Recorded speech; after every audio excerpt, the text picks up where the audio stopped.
Internet! My name is Catherine Barsonistas, and you are watching The Gluttonous Geek presents not Munchies and Minis.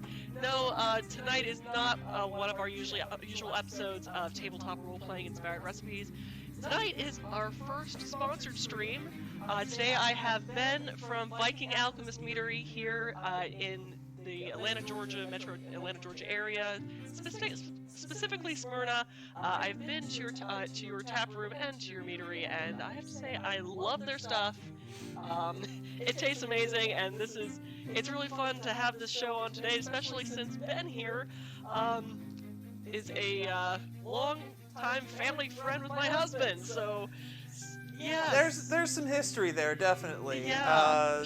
Kind of this weird serendipitous thing that made this whole thing happen. Yes, yes, your wife was a fan of mine. Yes, my wife follows your cooking blog quite a bit. I have had several of your recipes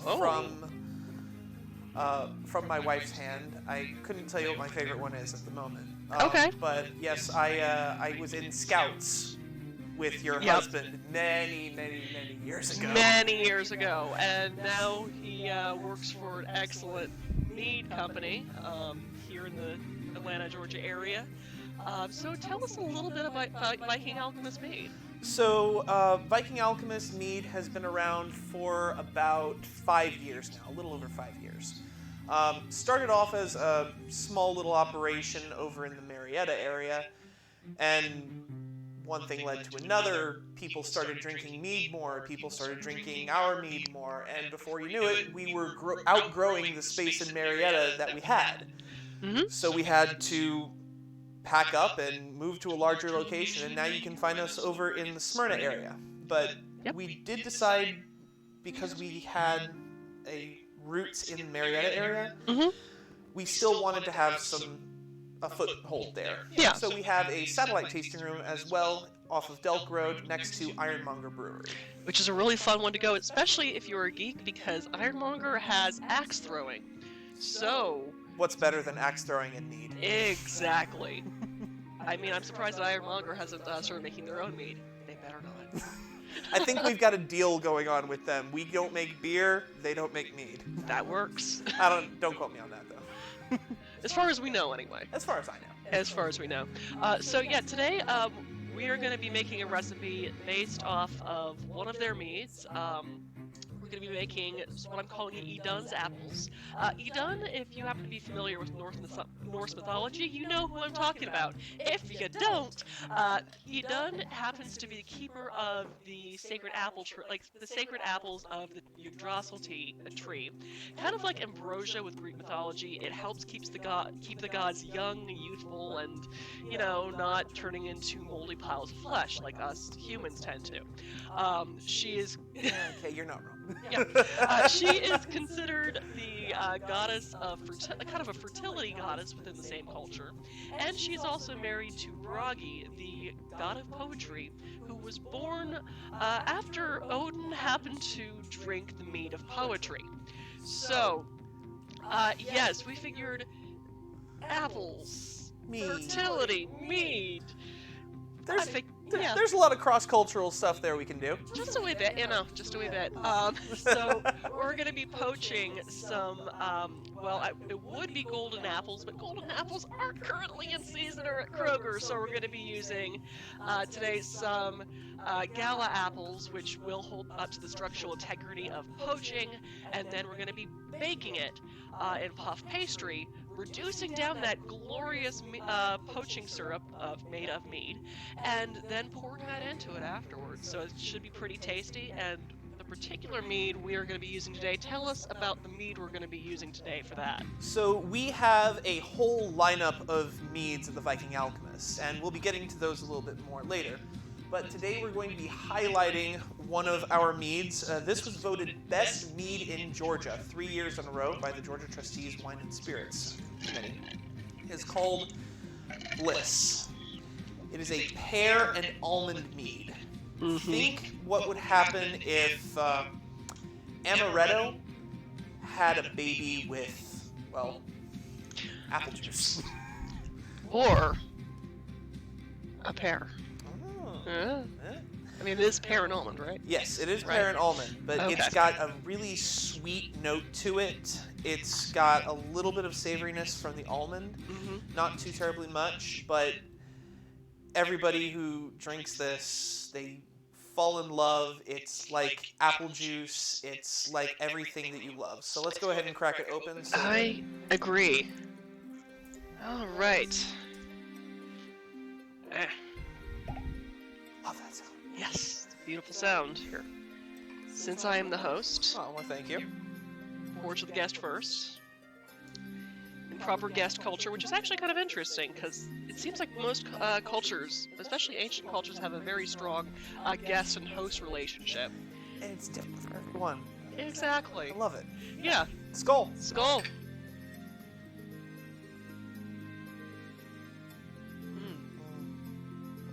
That's excellent. So, Never get tired of that.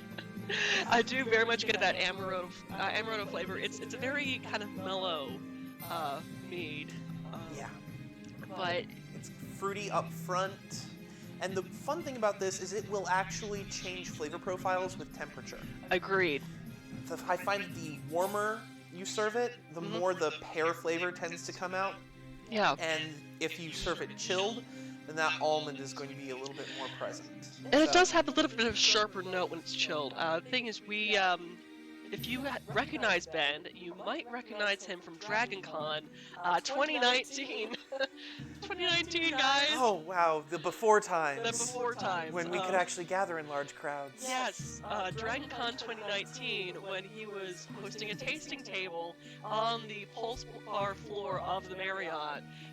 He was serving up this very mead. This mead, along with another one of our meads, I was dressed up as a Viking and just going around and showing people where they could find their mead, because certain people at Dragon Con, you can just tell they really want to drink some mead.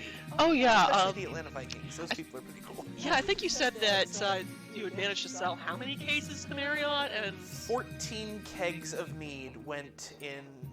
They sold out that last of the 14 kegs on Sunday morning or Sunday afternoon, and yeah, it went over really went well. over really, really Yeah. well, and that was just at the one little pop-up bar.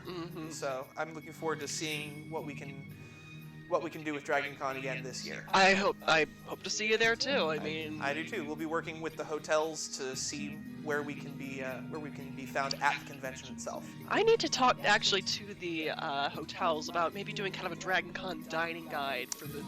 Well, the thing is, you remember 2019? They had the different kind of a star dish per restaurant. Like the Hyatt had that kind of galaxy burger. Yeah. Yeah, with a blue and purple bun, and I think that they had dragon egg or something at the Sear Bar.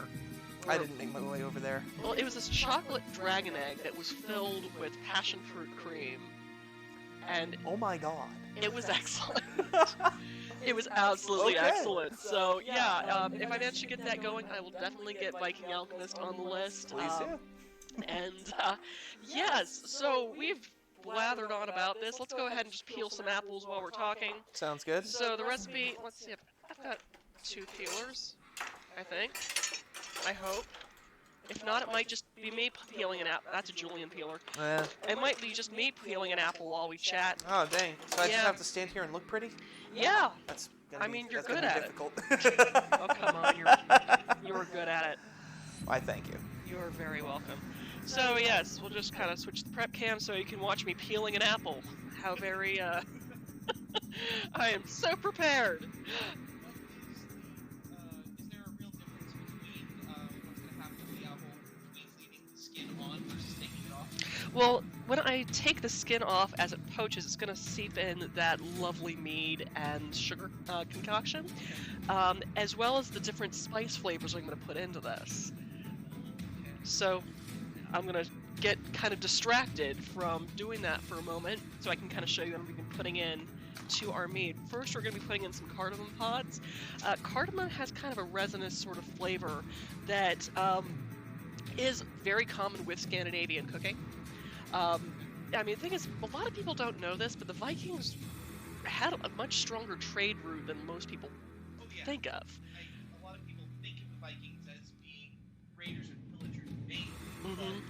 but farming and trade were the main thing they did. Oh, They yeah. raided because it was a little bit extra.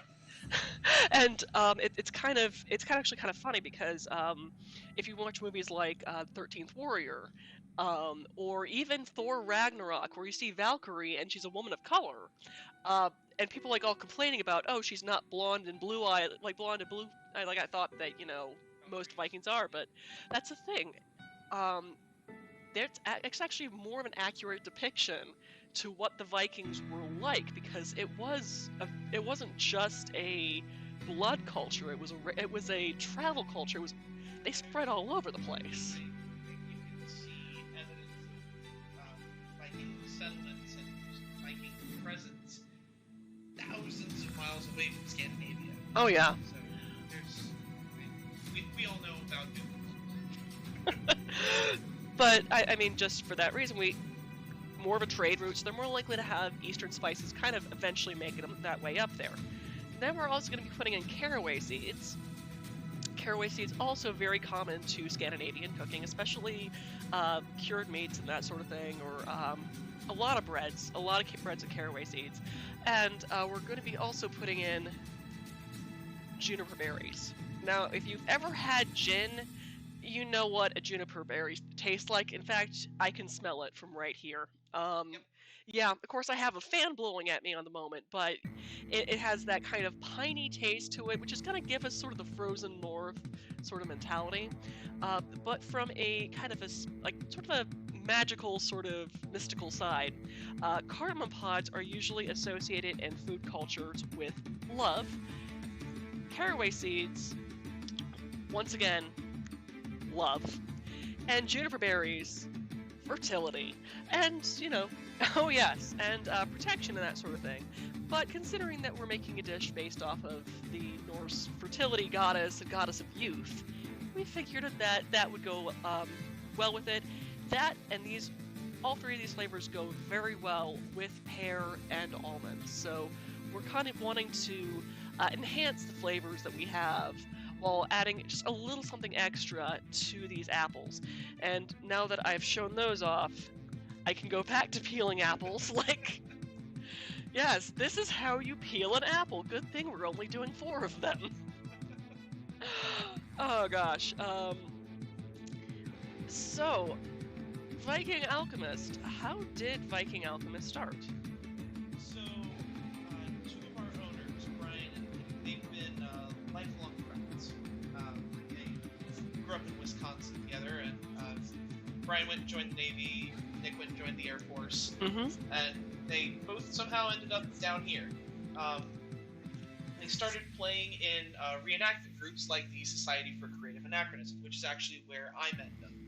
It's a pre-17th century recreation organization. It's really fun. Get to dress in funny clothes, beat my friends with sticks. It's great. It's fun. Yeah, fighting, costuming. My wife is a number 2. She does calligraphy. There's sewing, embroidery. I do a lot of the performing art stuff as well. So it's a really fun time.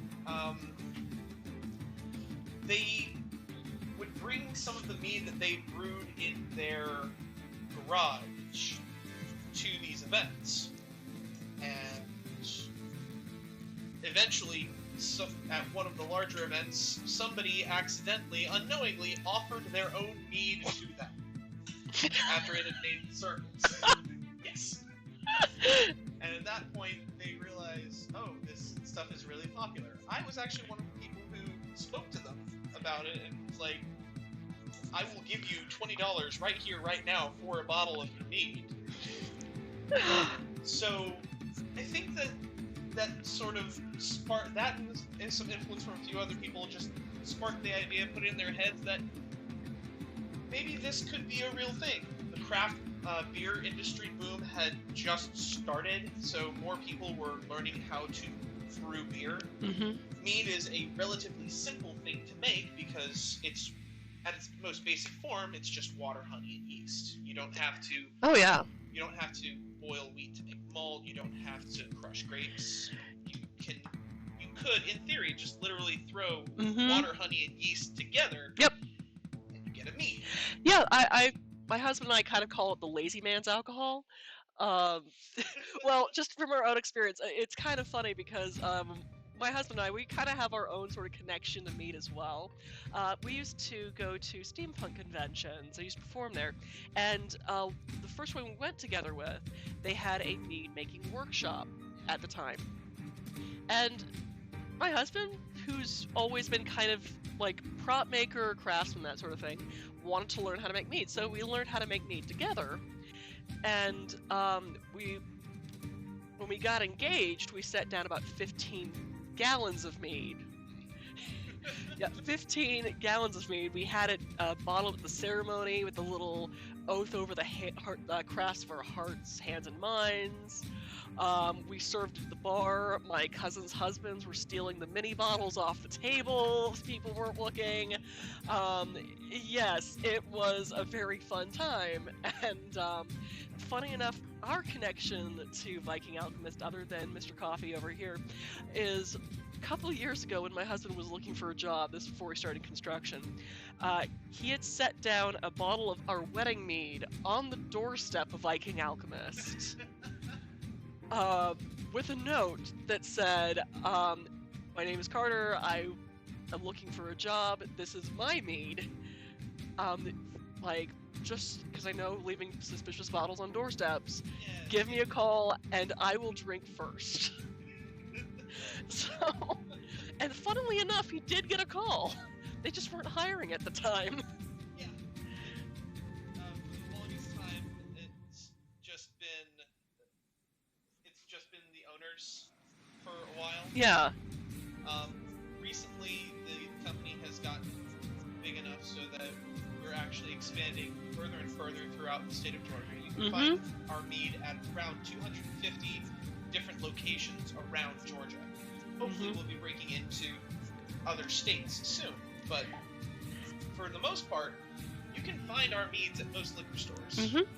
Also, if you don't happen to be in the state of Georgia, you can order mead on their website. Yes, VikingAlchemist.com. Go to our shop, and we use Vino Shipper. Yes. We will ship mead directly to your door in states where that is allowed.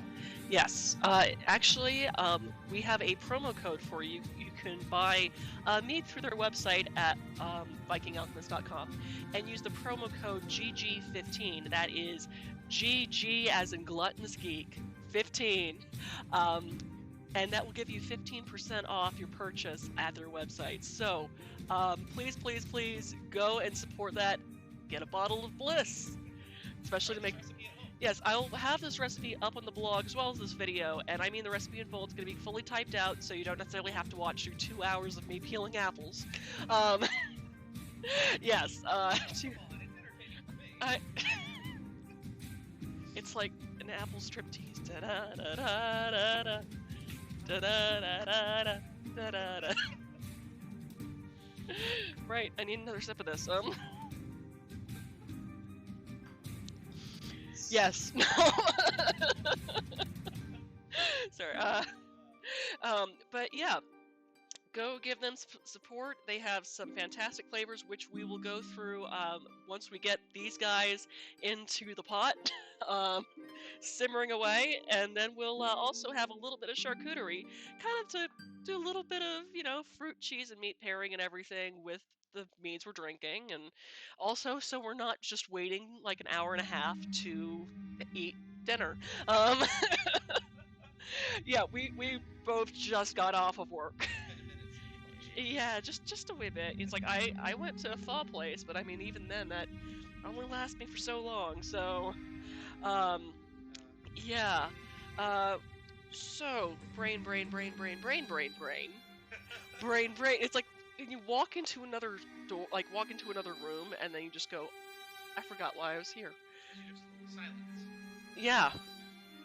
And I just said brain, and therefore forgot what I was going to say. So, yeah, peeling the apples, and you notice I'm keeping the tops intact. Not to worry, we are going to be scooping these out after we poach them. The reason why I'm keeping them intact currently is so they will maintain their shape in the oven. At like when I actually start baking them. But just for now, gonna just, we're gonna do things. Yes, we're just gonna peel them. Standard apple, like standard vegetable peeler. I mean, you could get one of those little fancy corkscrew things, but for me, those things just are a pain in the butt to clean. I know, and you have to kind of vice them onto your countertop. Yeah. I mean, granted, if you're making like several apple pies, I can see the appeal. Don't get me wrong, it's great around Thanksgiving time. Oh yeah. But yeah, because I can use it for potatoes, for mashed potatoes. I can use it True. for apple pie. But other than that instance, it's just something that's taking up a lot of room in my cupboard. Exactly, and then you can't get your cupboard open. It's just not fun. All right.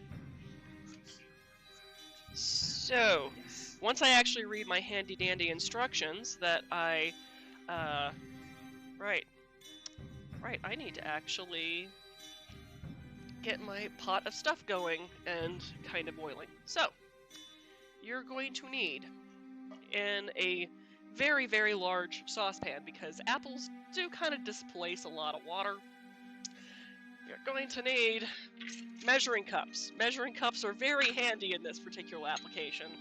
Yes, I know. It's like I was an eyeball cook for the longest time. I still kind of am, but when it comes to developing recipes, I had to actually. Yeah, here, let me get a bench scraper so that's easier. There you go. Or we could just drag the trash can over. That works too. Thank you for your help, kind sir.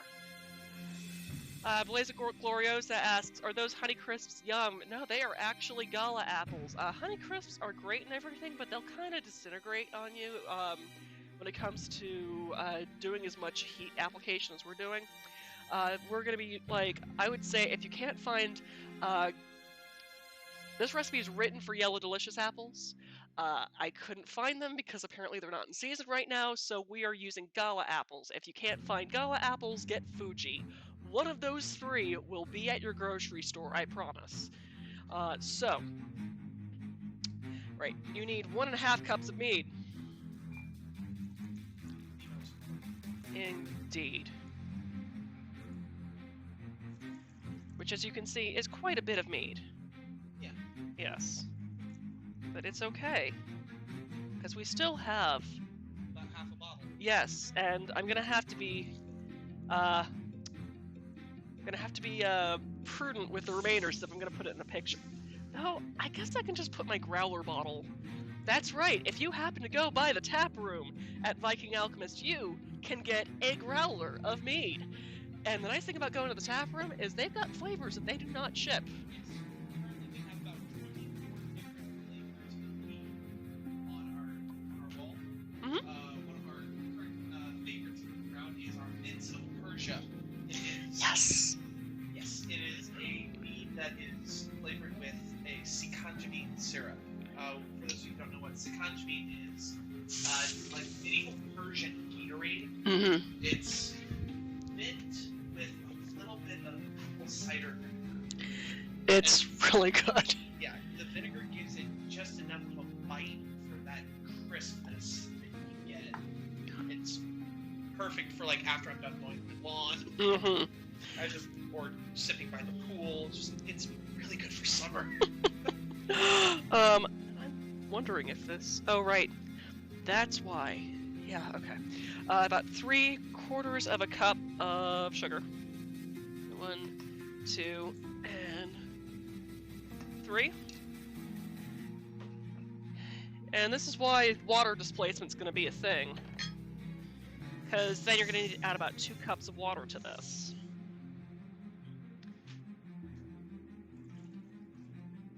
Luckily, this saucepan is huge. And next, you'll need pass me the apple juice, please. You'll need about 1/3 cup of apple juice.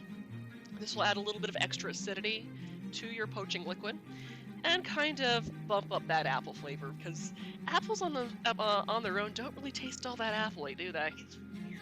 Like, it's some fruits taste more like other fruits. We actually ran into that with one of our meads, our peach mead Ethereal, which is one of my favorite ones. We found that by adding a little bit of apricot into it, Yes. because apricots taste more like peaches than peaches. Well, especially if you have the artificial flavoring for peaches. Yeah. Or... Sorry, what was that, babe? Well, the reason why bananas is because the banana flavoring that you get in candy was actually a banana. It just doesn't exist anymore. That's right. Yes. I can't remember what that flavor of banana was called, but basically we liked it so much. Wait, yeah. This is what humans do. Alright, and the next thing up is to add our spices. So, I've got this cool little tea-ball thing. Well, my parents bought it for me, and they said it's for, like, sprinkling powdered sugar, but I prefer to use it as a tea infuser. That, and considering that my current herb infusers are kind of have holes too large for my caraway seeds. Though, if I wasn't using a very hot pan, I would use one of these fun things.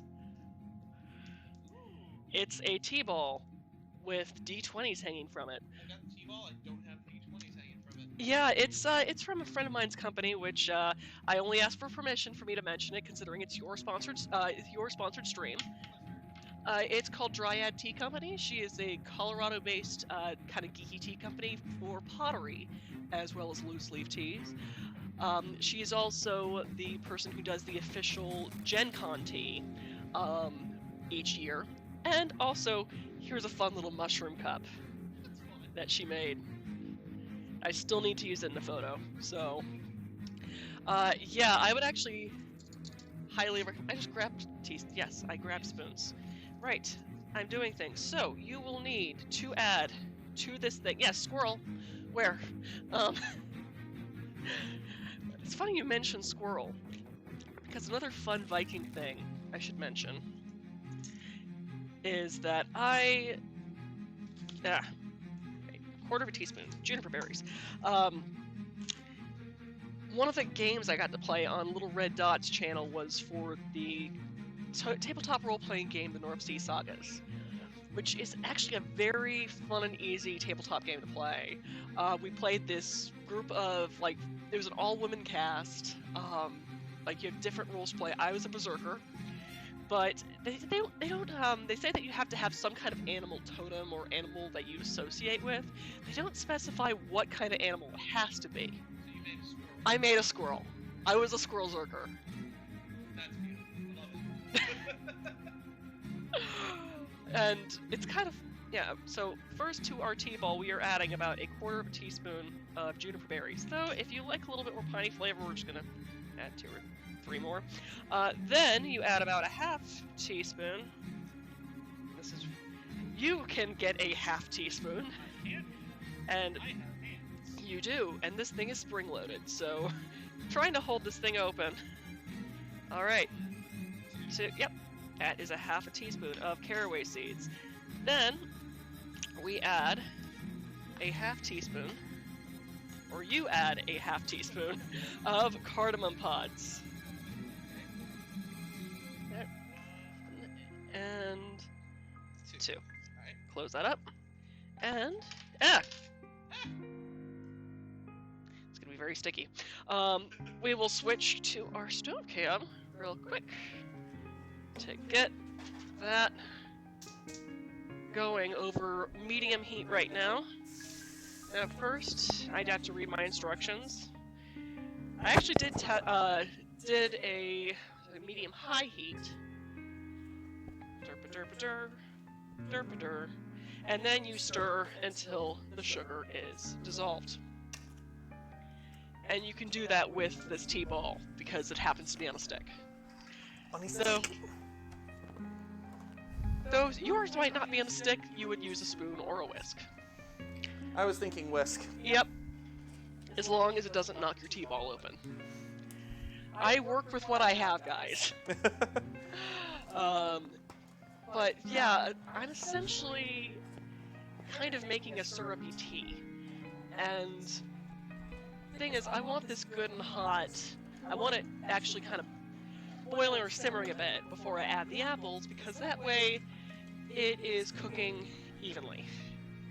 So, I've stirred the sugar, it is dissolved, and you know, a watch pot never boils, so we'll just put a camera on it. we'll just put a camera on it while we wait. So, apples. And I think, yeah, we'll do the mead tasting as soon as we get these guys in. Sounds good. Sounds great.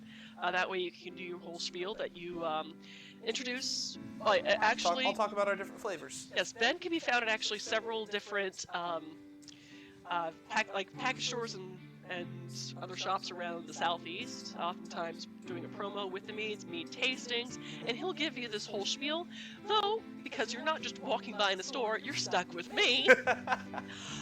He will be spending a little bit more time going over this, and see, Mordred Moradin says, nice to see someone using mead in cooking.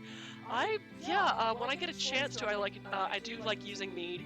I don't always get to, because, a lot of fiction doesn't really. I would like them to mention it a bit more, to be honest with you. Yeah, it's still one of those things where it is popular enough in fantasy geekdom. Yeah. But it's never really talked about with something that you can cook with. It's portrayed as this thing that's just going to get you drunk as all get out. Yeah. Because it's either super sweet or super alcoholic, and guys, our mead's only like 11%. It's about as strong as a wine.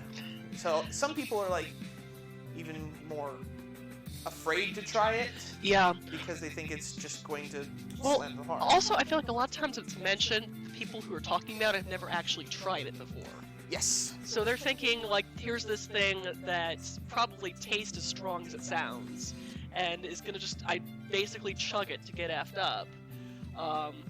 This is a PG-13 stream, after all, guys. Try to be PG as possible. My husband is raising his finger. What, babe? So it's so prevalent in cultures where wine is the primary alcohol that cooking with wine is the thing. Yes. Yeah. And it would make sense that a culture where mead is the prevalent alcohol would also be cooking with mead. Yes. And we're not living in that culture, unfortunately. Hopefully, someday, thanks to Viking Alchemist. Yeah. That We are, part of my job is trying to make it so that mead becomes more of a mainstream thing. Yes. Where it's not just that niche thing that you can find in the corner of a liquor store. And I've been working with Viking Alchemist, with the sales team, just trying to expand mead as a thing for the past 2 years. And it's starting to get there. I'm slowly seeing more and more meaderies pop up all over Georgia, all over the country. There is definitely a demand for it, and people are meeting that demand. And it's really great to see that more and more people are finding out about this drink and realizing that they really like it. So why the name Viking Alchemist? I like to say that it's because one of the owners, Brian, he is very scientifically minded. Okay.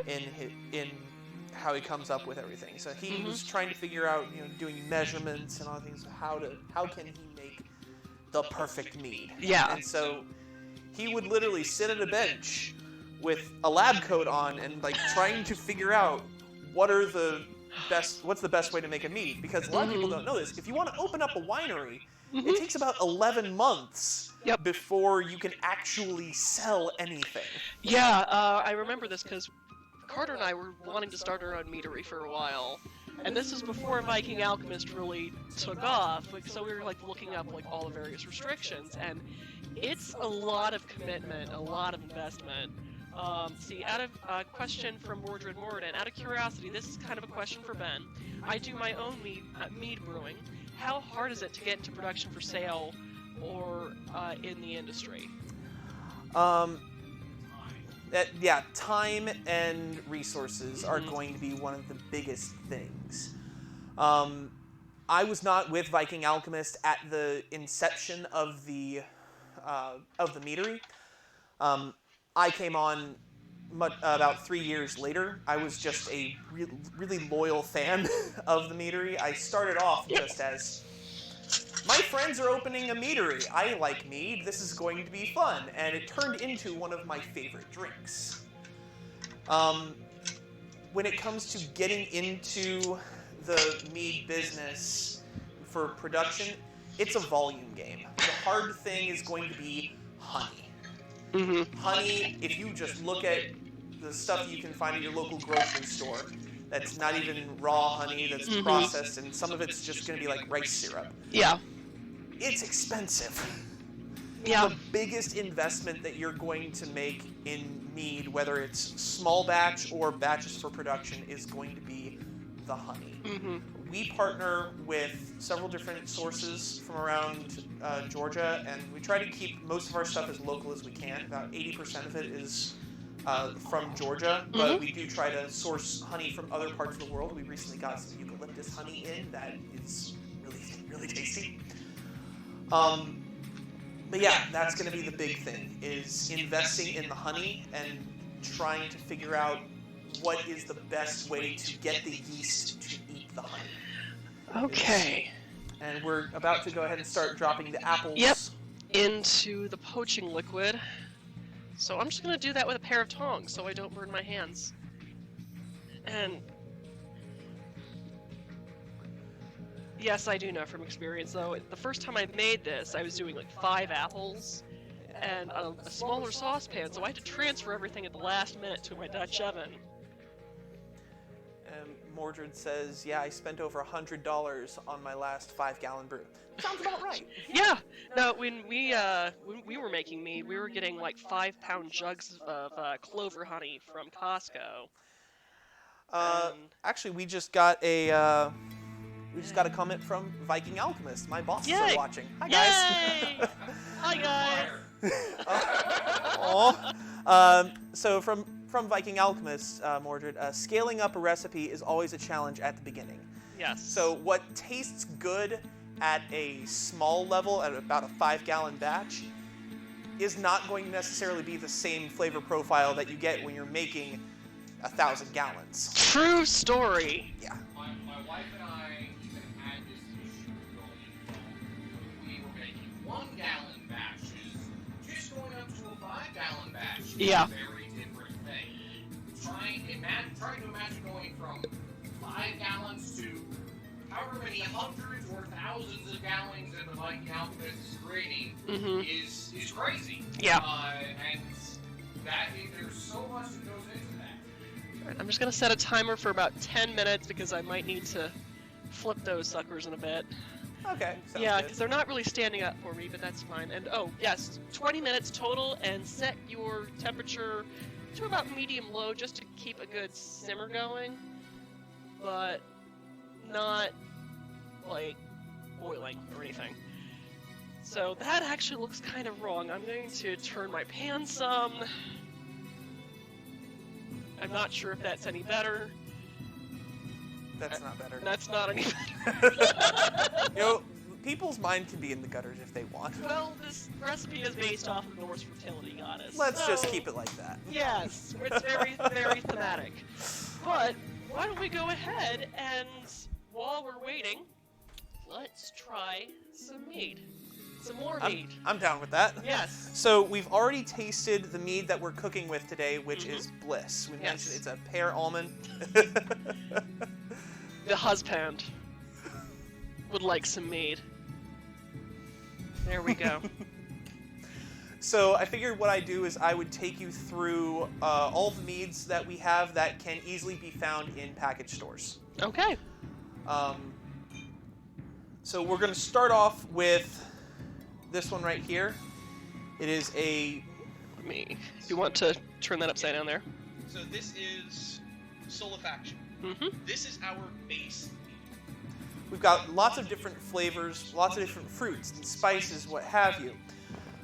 Solifaction is just plain mead. It's water, honey, Legit. and yeast. Yes. As mead as mead gets. Because that's how the basic way of making mead. It's the, honey, water, yeast, jug, shake-a, bottle trap. Mm-hmm. And then you just let it sit. And also the reason why time is a big thing in starting meadery, as we learned when we were learning how to make mead, is that it does take a while for it to rack, to mellow out enough to be fit for production. Also, whenever you work with the FDA, you have to get all of the recipes approved before you can set a whole, Yeah. Yeah. There's a lot of legal stuff that Yes. goes into making and selling alcohol. But that's another conversation. Let's talk some mead. I like that idea. Yes. So, this is Solifaction. If you like more dry white wines or more dry Yeah. meads, sweet's not your thing, this can definitely be. This is what I like to show people when they've never heard of mead before, but they know it's made from honey. One of their immediate reactions is, oh, it's going to be super, super sweet. Like it's a dessert wine only. Yeah, and Yeah. you find a lot of package stores might actually put us with dessert wine. Yep, they do. Yeah. Can confirm. So this is mostly dry. It's going to have a honey flavor to it, Okay. but it doesn't have any of the super sweet sugariness that honey has. Okay. We use mostly wildflower honey for this one. Cheers. Skull.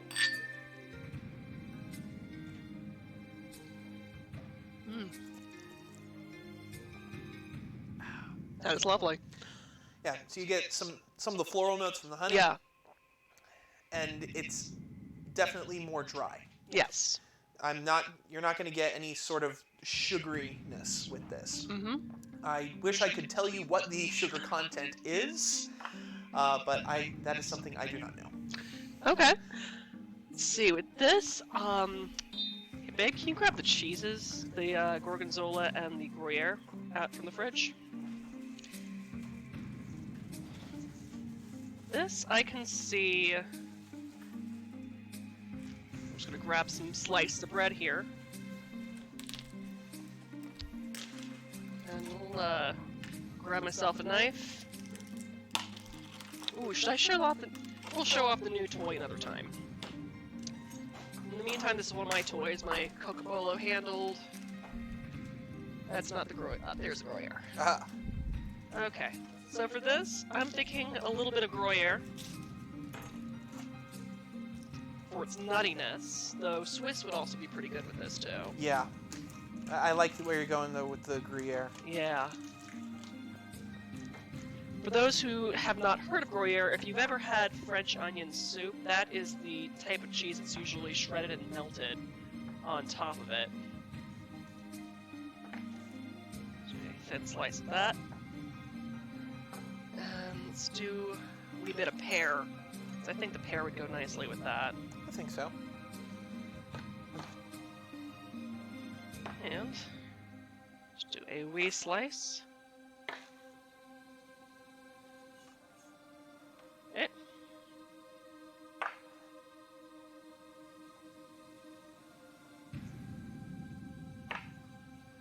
All right. I'm not finished yet. Oh. But wait, there's more. But wait, there's more. Where's the pepper grinder? Pepper grinder. Oh, no, it wasn't my turn to watch it. Pepper grinder. Where is my pepper grinder? Is that it? Haha! Haha. Eagle eyes. Honey. So I'm just going to do a wee drizzle. Clover honey on top of that. Should we get this camera? Oh, we should, yeah. Hold on. Here I thought that I had this on the entire time. And... Does Viking Alchemist get giant bears of honey? oh my gosh. Any bears? No. not use the same honey that you'll get in a bear at the grocery store. The honey that we use, as I mentioned, is mostly from pollinators and apiaries around Georgia and other places around. Now let's try that with some solo action.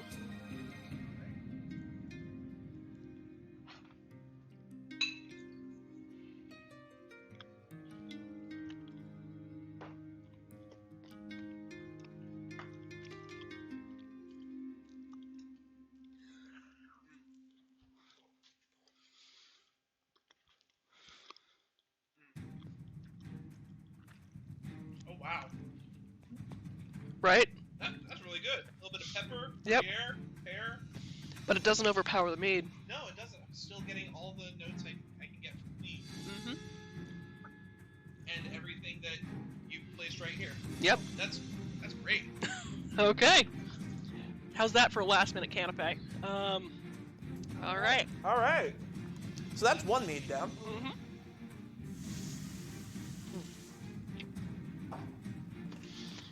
All right. Probably help if I toasted that, but you know. Yeah. Only so much you can do at the last second. Oh, I know. Last-minute canapé. Well, last-second canapé. Last second canapé. Yes. That's true. Let's see. Oh, right. Mordred Morden If you go to says if you go to a final specific gravity of about 1.030, the final sugar content is about 9.8 ounces per gallon, and that should produce a decently dry-tasting mead. There Thank you go. for the science. Thank you, Mordred. Yes. All right. Science. All right. Science. Alchemy. Indeed. Fancy name for science. I mean, Alchemy. anyway, so where was I going? Oh yeah, I got Yes. sidetracked. So, Yes. where did Viking Alchemist's name come from? So, as I mentioned, Brian is very much so a science-minded person, Mm-hmm. and He's gonna be like that all night, you know. that's fair. And looks like a Viking. Big flowing beard. When he braids it, it's just majestic. Excellent. And so he, looking with all the long flowing blonde hair and the lab coat, he looks like a Viking alchemist. So, that's at least where I think the name came from. Okay. The actual story is shrouded in mystery. So this next one that we have here is Ethereal. Can we get Yes, of course. Sorry about that. So this is Ethereal.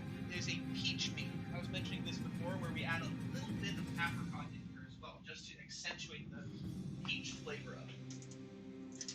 So, can we get? Oh, right. Yes. I know. Cameras. sorry, I know how to do things. I'm not used to having someone on here, so thank you for reminding me. No problem. So this one is actually my personal favorite of all the ones of all of our signatures. Yeah. And it is peach, apricot. It's fruit forward without being overly sweet. So.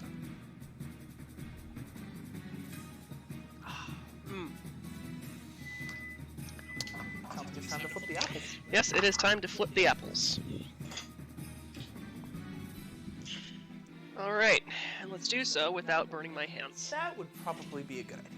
Oh yeah. So, just gonna flip that over. Well, flip the ones that have fallen over. Okay. There we go. 10 more minutes. Love it. Okay. So yeah, so that is Ethereal Peach Mead. Yes. Okay, so... I'm taking you down the line. The next one that we're going to do is called Antinomy. So antinomy is one of those alchemical words. It means a contradiction, or coming together of two irreconcilable differences. Okay. So antinomy is a cranberry and cherry mead. When you taste it, you can taste you getting a little bit of the tartness from the cranberry. There you go. little bit of a sweetness from the cherry, Mhm. and I find the flavor is really, really dynamic for it. When you taste it, you're going to have cranberry or cherry up front, one or the other. Depends on the phase of the moon, if you've eaten recently, and it kind of just goes back and forth between those two flavors. Okay. And we actually have a Viking comment Alchemist. from Viking Alchemist. Yes. Where the logo is a combination of two alchemic symbols. Can we get to the... Yep. No, it doesn't actually show me the chat. But the logo is the. I was talking... No, I'm talking okay. about... Can we get to... Prep. Yes. Thank you. Where the center symbol means alchemy, and the 3 diamonds here mean alcohol. There are a lot of different alchemical symbols. Mhm. We just decided that the diamonds went well with the aesthetic Okay. of that swooshy swoosh center symbol. It's very. I mean, it's thematic. It has meaning to it, which I love. I mean, it's not just we're just drawing a thing of a thing. See, Mordred Morden says, any ideas for cooking with a hot mead? I did smaller batch with some hot pepper honey a while back, and while the taste is excellent, it also seems like it would go well in something, but I'm not sure what. Okay, so hot flavors like that mead you're talking about. Actually, I would say that the past mead, the Ethereal, the peach one would go well as their cherry mead, Skull, which we'll be trying later down the line, would work really well if you reduce that with some hot red pepper jelly, and then use that as a glaze for some chicken wings, or pork chops, or you can kind of use it as sort of a barbecue glaze for barbecue ribs. Yeah. The fun thing is that we make Skull in a second, but we've had somebody make barbecue sauce out of our skull. Oh, that sounds excellent. Okay. Yes. So, this is cranberry and tart cherry, Antinomy. Skull? Skull? That is very tart. Yes. I'm getting the cranberry first, and then it sort of transfers to the cherry, and then... But I'm still getting the honey. Okay. I'm still getting that honey. As far as flavors are concerned, I can see that with no fruit, because it's pretty fruit forward already, and it's got a lot of acidity already. So I'm thinking it'd be more good for some strong flavors to compete with it. So we're going to use a wee bit of some salami. Now let's go... Actually, yeah, let's go with just the Genoa salami for that. And some gorgonzola. Thumbs. I had thumbnails at one point.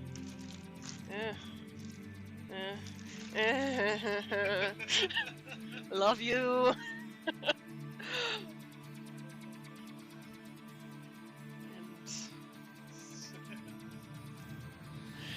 Yes, my Swiss Army husband.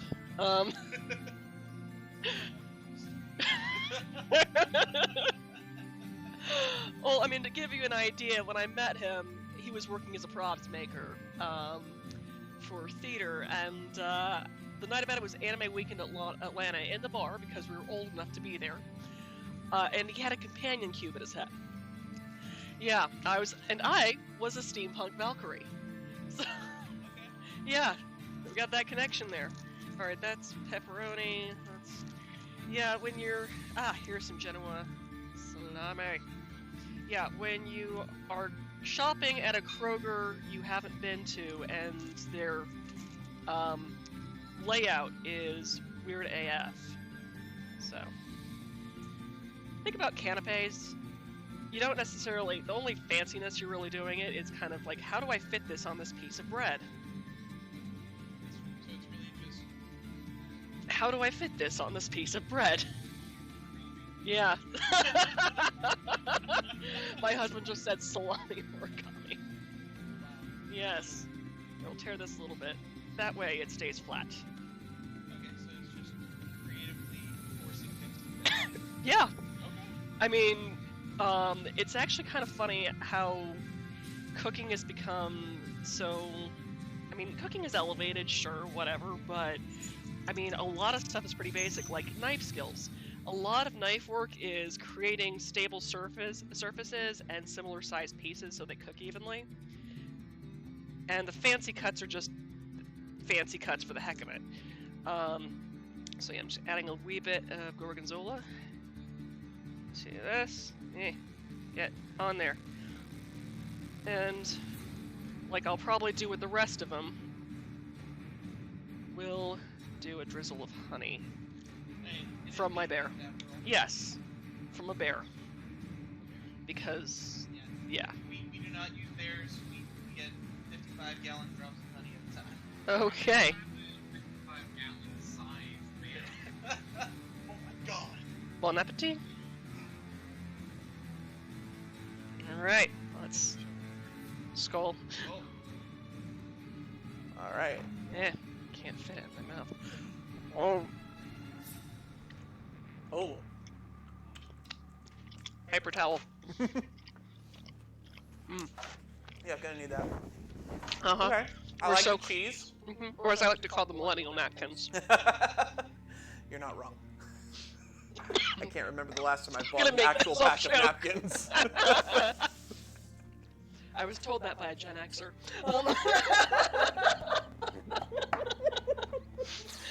Paper towels or millennial napkins.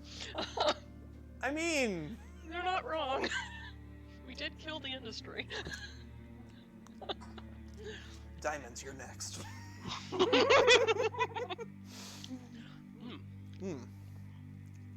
Okay, yes. And tasting it with the cranberry. Mm-hmm. Oh yeah, Yeah. that pairs really well. You can't have another fruit with that because then you just kind of lose it, and it's Yeah. acidic enough as it is. Yeah. So. Mm. Oh, that's Right. good. I told you I'd feed you. You did, and I appreciate that. All right. So, that's our cranberry mead. Mm-hmm. The next one is a little bit lighter, a little bit sweeter, and a little bit smoother. This one is called Mangata. Mangata is a Dutch word which means the moon road. Yes. It's a blueberry mead. I like to imagine that it's made with blueberries picked by a lakeside Mm-hmm. underneath a full moon by a genuine Valkyrie. Or, Nick, whoever's available that evening. Now we just kind of have to get Nick a Valkyrie costume. We can help him with that. I mean. All right.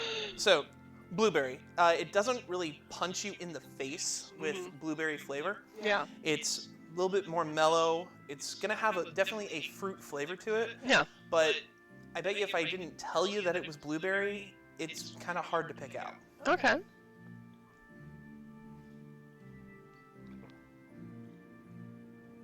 This is another one that goes really, really well chilled. Agreed. Yeah. Mix this with some lemonade, Mm-hmm. and it cuts the alcohol percentage down so you can have a really nice sipper. I also like to cut the peach mead earlier, the Ethereal. Mhm. Cut that with some unsweet tea. I know that unsweet tea is kind of a sin here in Atlanta, but Only there is a time and a place for it, and that time and place is mixing it with alcohol. only in small doses. I mean. All right. With this, I kind of almost want to bring out the sweetness in a little bit, and for that, I feel like I kind of need a counterpoint. So we're putting Gorgonzola on top of the pears. Yes. Okay. And once again, with a small touch of honey. I mean, it's kind of repetitive, I know, but... Alright, babe, can you grab me a plate real quick? Alright, so... These guys should be all poached and stuff. If I read my own recipes, yes.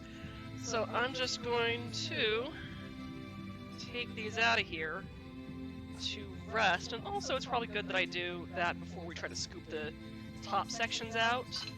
Let's see, because You don't they want to need to burn be your cool. hands. Exactly.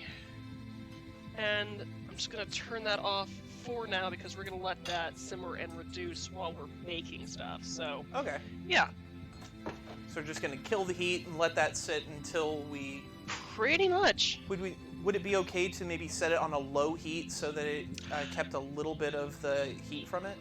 I got one better that doesn't cost me not nearly as much. Ah,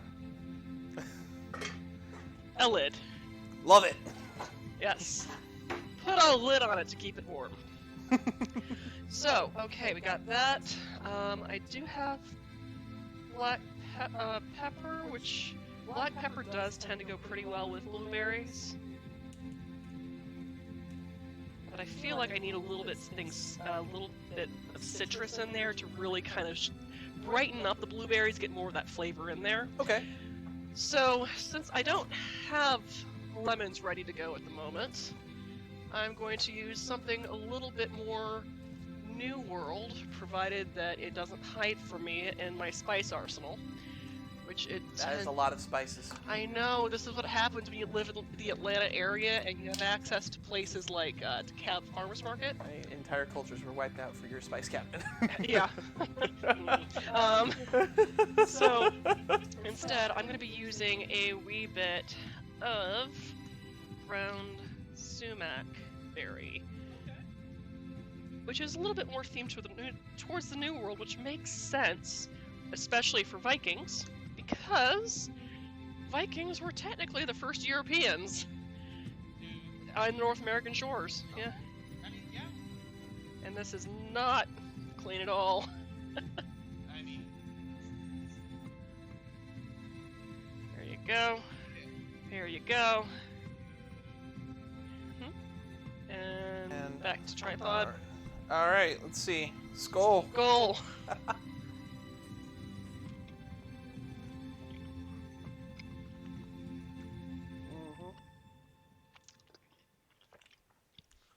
I've never had sumac before, Yeah. not to my knowledge. Okay. Yeah. It's got a little bit of a tart kick to it, Mm-hmm. which definitely accentuates more of the blueberry in the mead. Mm-hmm. Fun thing about sumac, it's more common to Native American cooking. Like, if you actually want to find an interesting book and kind of learn a bit more about, kind of native culinary history, check out the Sous Chef's Cookbook. Sous Chef's Oh, Cookbook. no, the Sous Chef's Kitchen. It is the Sous Chef's Indigenous Kitchen. It's a cookbook that happens to go through the food history of North America. How a lot of ingredients you would not really think were brought up here through like trade routes, Native American trade routes from Central America, such as potatoes. Okay. Like very small potatoes that like end up growing wild, but peppers and whatnot were also brought up from Central America. There was this huge trade route going down the center of the U.S. To basically kind of a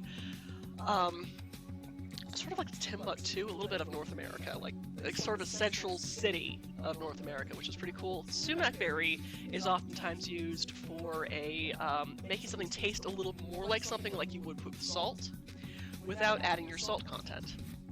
So. Okay. I like it. I'm gonna have to add that to my arsenal. Yeah.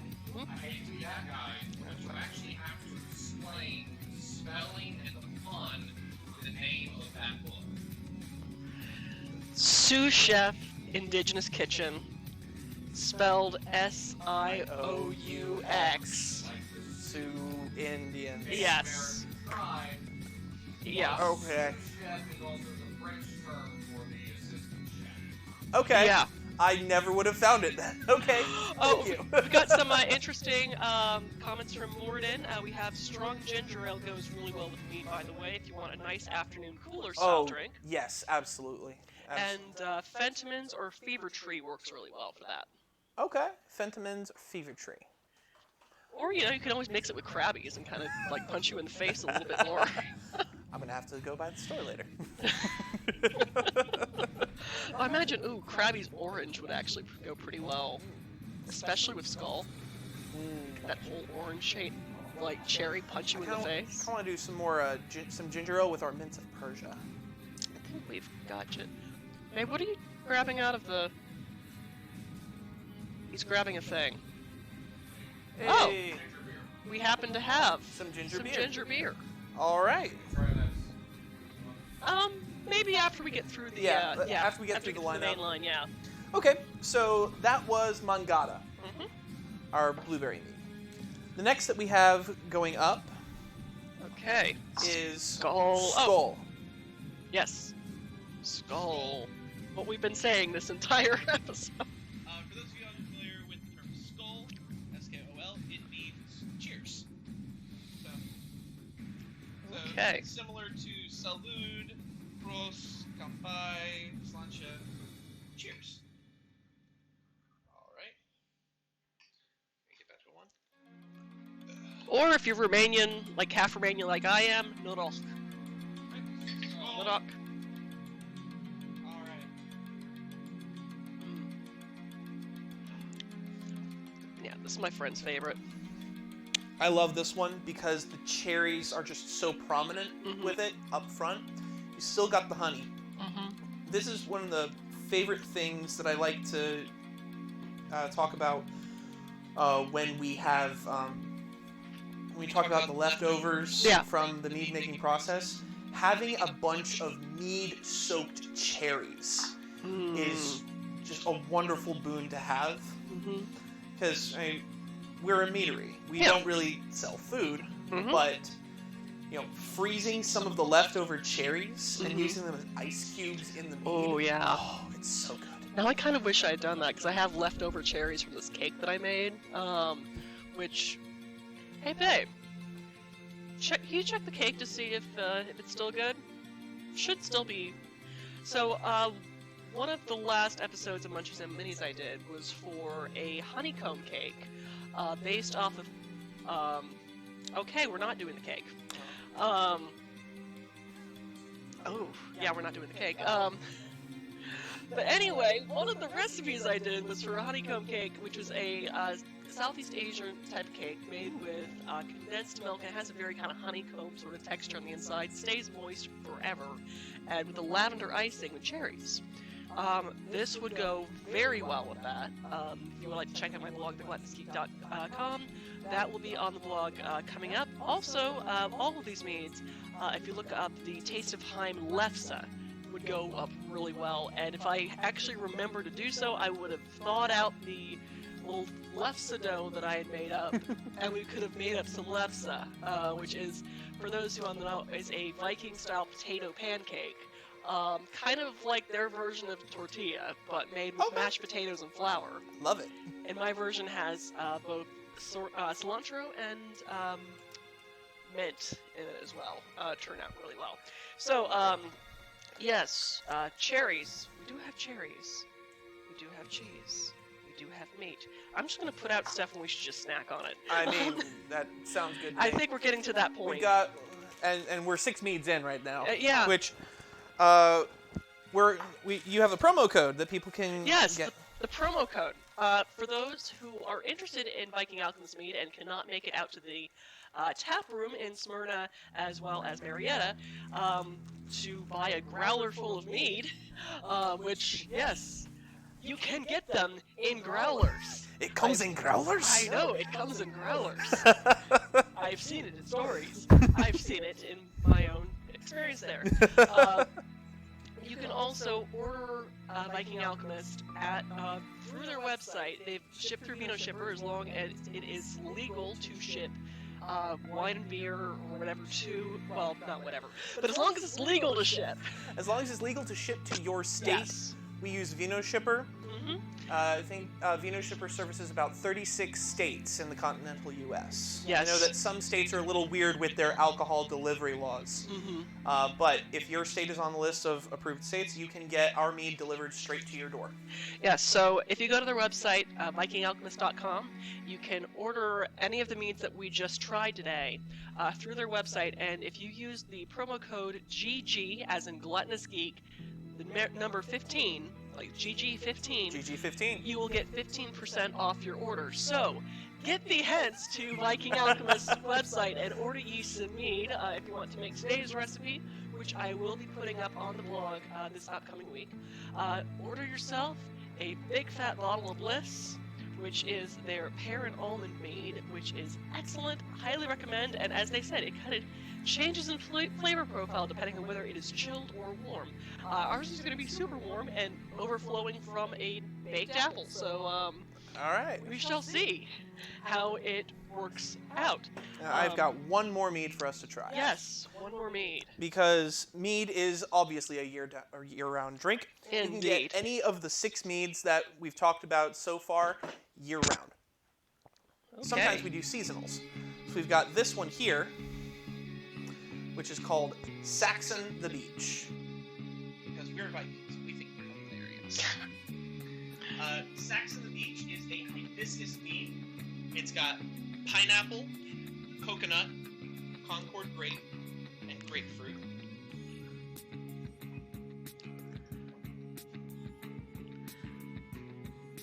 And it's basically summer in a glass. It's everything that I want to be drinking at the beach. Skull. Skull. Mm-hmm. Very tropical. Mm-hmm. Yeah, and goodness, I remember we went to Mexico back in 2019, you know, when we could still go. And I believe the bartenders there would call this the baby maker.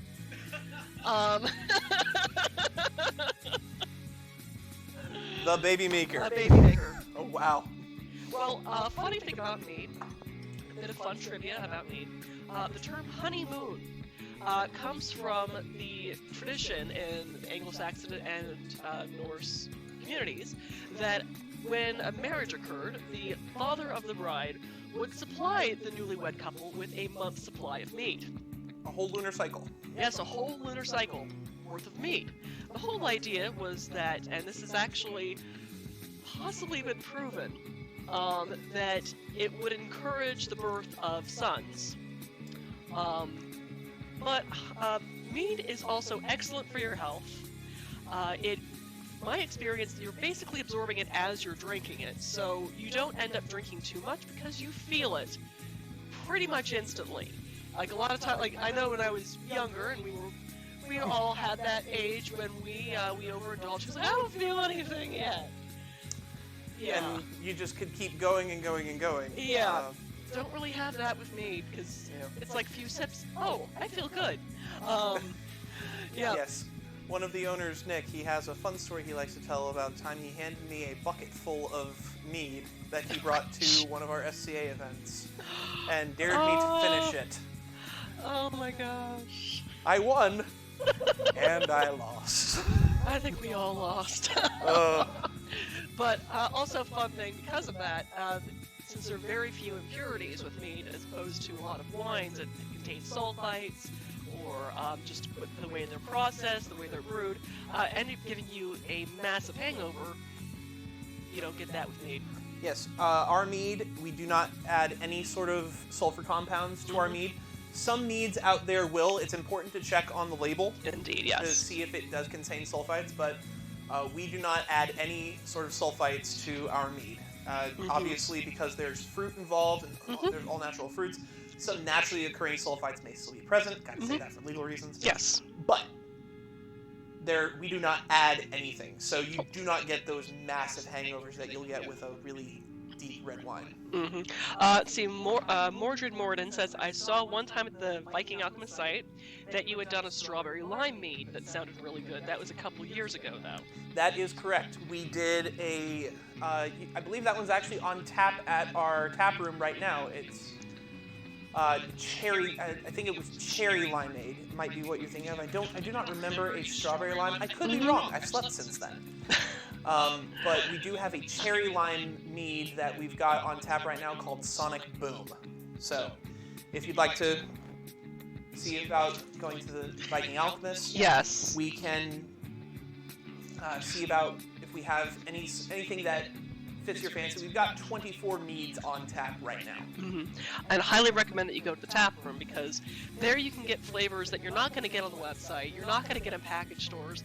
I'm not sure if they still have it right now, but one of our favorites is their coffee mead. Fika, yes. Yes. We do have a coffee mead called Fika, and we also have a decaf, Fika Dika.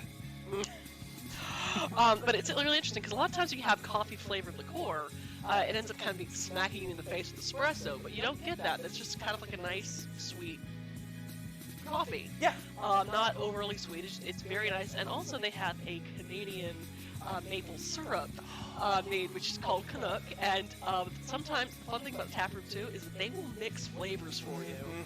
So I remember the barman at the Marietta Tap Room would combine the Canuck and the Fika and call it pancake breakfast, and he was correct. It tasted like a pancake breakfast. Yep. So highly recommend that. There's so many different Yes. combinations of mead that you can do. I like to do the. Somebody suggested that we do a maple syrup with the mangata, the blueberry, and to create a blueberry pancake mead, which we did, and it's fantastic. And then we took that a step further. We have a very intense barrel aging program that we do. We barrel age a ton of different meads. And we've taken mangata and we've aged it inside of a maple bourbon barrel. And we do sell bottles of that at the tap room. We call it blueberry pancake. Mama want. Yeah, oh goodness. And let's see, Viking Alchemist says that Sonic Boom is a session mead. I guess that's the cherry lime. Yeah, Sonic Boom is the cherry lime. Yeah, that they're referring to. Also, if you are a D&D fan, and if you're on my stream, I mean, I guess there's just a pretty slight chance that you. There's a non-zero chance that if you're watching right now, you're a D&D fan. Yeah, there's just a possibility. The Smyrna Tap Room does host Dungeons and Dragons sessions on Sundays. Yes, I believe? Sundays from 1 to 6, as long as we are open, we have tabletop gaming going on. Usually we've got food trucks to show up so you can eat and drink while you play. We've got people running tabletop games. We've got other board games. So if you're looking for a place to hang out on a Sunday afternoon, Viking Alchemist and the Smyrna Tap Room is a fantastic place to go to. Mm-hmm. Right. Have some neighbors as the Marietta Tap Room. Yes, we've got Ironmonger Brewery at the is our neighbor at the Marietta Tap Room. Yes. So you can go drink mead, drink beer, and throw axes. Yes. Also fun. Highly recommend. It's a good time. Mm-hmm. And also, naturally gluten-free. So, if you want to go and have a bar night out with your friends, and those friends happen to have gluten sensitivities, Gluten-free, Yep. no sulfites, all natural. It covers all of those bases. It's really the perfect drink. and I will say, every time we've gone to the Marietta Tap Room, we've just had an absolute blast. They are also part of the Marietta Beer Bus, too, which is a bus that goes to several breweries and cideries in that particular area of Marietta. So, Free to ride. Yes, free to ride. Go and try them out, and you can stay for the next bus, go to the next bus, or stay around a while and listen. And this Thursday, we actually have something fun going on. For the first time, we are actually getting live music inside of our tap room. So we've got a video game cover band coming to the tap room. So if you want to have a good fun night out this Thursday, come to the Smyrna Tap Room. We've got some really cool music that's going to be playing. Okay, so we have been snacking. They might take requests. I will let you get some more snacks in, but I Don't have to tell me twice. Yeah, I have to get to the next part of this recipe. Oh, that's right. We're cooking. I know. Alright. Okay. So, next part of the recipe, we're going to be finishing the pepperoni that you've already put in your mouth, and we're going to be wrapping these apples in some puff pastry. Really simple. We're not going to be making puff pastry because that's a pain in the butt. We're going to be wrapping that, we're going to be baking it, and as it bakes, we're going to be reducing that poaching liquid down to a nice syrup to fill those apples with as soon as we are finished. Let's see, this. Oh, by the way, the live music, the video game band that Ben was referring to, will be at the Smyrna location, the Smyrna Tap Room. Yes, the Smyrna Tap Room on Jonquil Drive. Same place where the D&D happens on Sundays. So, but this time it's tomorrow night, Thursday, because it is Thursday. Oh my God, it's I it's know. already Wednesday. The holidays totally messed me up, even though I was on the road for like 12 hours during that day. So, okay, so you're going to need boopity boopity boo. Not a boopity boopity boo, that's just me filling in saying stuff because that's what I do. I mean, ooh, puff pastry. Yes, puff pastry. Now, most of the times you're going to find, especially in Kroger or Publix or anywhere in the South, you're going to find Pepperidge Farms puff pastry in about a 17.3 ounce, 1.1 pounds box. You're only going to need one sheet of that for this. So, oh no, you can take all that delightful cheese and fruit that you've just cut up and also wrap it and bake it in puff pastry. But for this, we're only going to need one sheet. Now, granted, you could probably put about at least 2 more apples in that pot to poach, but then I would have to use half a sheet of puff pastry, and I don't feel like doing that, and then having all that puff pastry, well, not even a full sheet of puff pastry left over. I am so eloquent. So, back to the thing. Just gonna fold that out. Once it's thawed, of course. So you normally store this in the freezer, but you put this in the fridge. Yep, for several hours. Or just put it on the countertop for about 45 minutes, that should do it. Okay. And, right, here, have some snacks. Take a pizza cutter, but first, before I do all the mat assemblage and scoopage and all that sort of stuff, I'm going to preheat the oven to 400 degrees Fahrenheit, because by the time I finish this, it will be at that temperature. That is the hope. So, sheet of puff pastry. I want to be cutting this into about 9 equal size strips. Okay. So this is, Starting by 3. yep, so I can just basically do 3 strips each. So, kind of mark that with my pizza cutter here. You know, for those who are bad at math like me, or those who don't really have the attention span to remember numbers and measurements in their head like me, this is why I had to train myself into using measuring spoon, and actually getting proper measurements for things, because I was bad at it. I'm blaming, undiagnosed anxiety disorder and whatnot. So, roughly 3 equal strips, so roughly about 1 inch. It's not perfect, but it'll work. And the thing is, you're going to be using 2 strips per apple. But why do we need a 9th strip, you may ask? We're going to be making leaves. A little bit of decoration. Just a wee bit. So, this is the tiniest, most pitiful strip. So, I'm going to use that to make my leaves. So, I could use a pizza cutter, or I can prove I really don't know what I'm doing by using a smaller knife. So, I'm just gonna pretend I know what I'm doing. Kinda try to cut a total of 8 leaves. Help if I actually divvied up this. 1, 2, 3, 4, 5. That's not working. That's why dough is pliable, folks!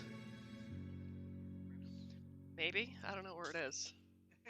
I don't know if it's large enough, but small enough. I have all these things in this cupboard, and yet I don't really use much of them. That's a heart. I mean, hearts could work. I think it might actually be up in the cookie cutter arsenal. It's an arsenal at this point, or is it more of a barracks? Cookie cutter barracks, because they all have individual personalities. This is why I don't do pastry. Fair enough. Babe? We'll, Go ahead and go with mine. yeah. Alright. That's a heart. You know what, babe? Babe, leave my kitchen. We're gonna do this the easy way. We're gonna do fractions, y'all. Fractions! So, first we cut it in half. Then, we cut those 2 strips in half. And what do we have now, guys? We have 4ths! Quarters. And then, we're gonna cut those in half. Yay! We can do math, and we're in our 30s! Yay! Oh my gosh, okay. Right. So, now I can not bother with a knife and just pinch them into leaves. Ha ha ha! Take that, yes! Take that! This is why I am not a pastry cook. There are different disciplines. Alright. Squeeze those on themselves, give it a flatten. Oh look, you have kind of a leaf shape. It just has to work. It's like you've watched my show before. Happy little leaves.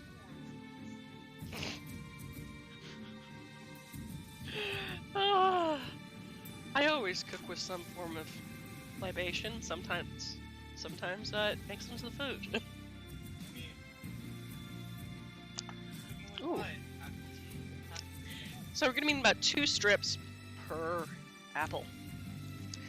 I'm And actually curious to see how these are gonna look when we wrap around the apple. yeah. But first, we're gonna do another necessary step. Pouring the apples? Yes. Well, not completely coring them, just kind of scooping out enough of them. But yeah, kind of coring them. Apples. Alright, so this is where, like, you could use a knife, or you can use a spoon. Cut heart out with a spoon. Why a spoon? Because it hurts more! For those who have seen Robin Hood, Prince of Thieves. Alright. So, as you see, it's kind of already gotten a little soft on me, which is great. Oh yeah. Just trying to keep it intact as much as possible. Yeah. Now, could you use some smaller spoon, like a measuring spoon for this? I could. There we go! And they're a little sharper. Melon baller, teaspoon measurement. This is a half teaspoon, it works. Okay, there you go. It doesn't have to be perfect, it just has to work. Besides, it's gonna look all pretty once we, what? What do you?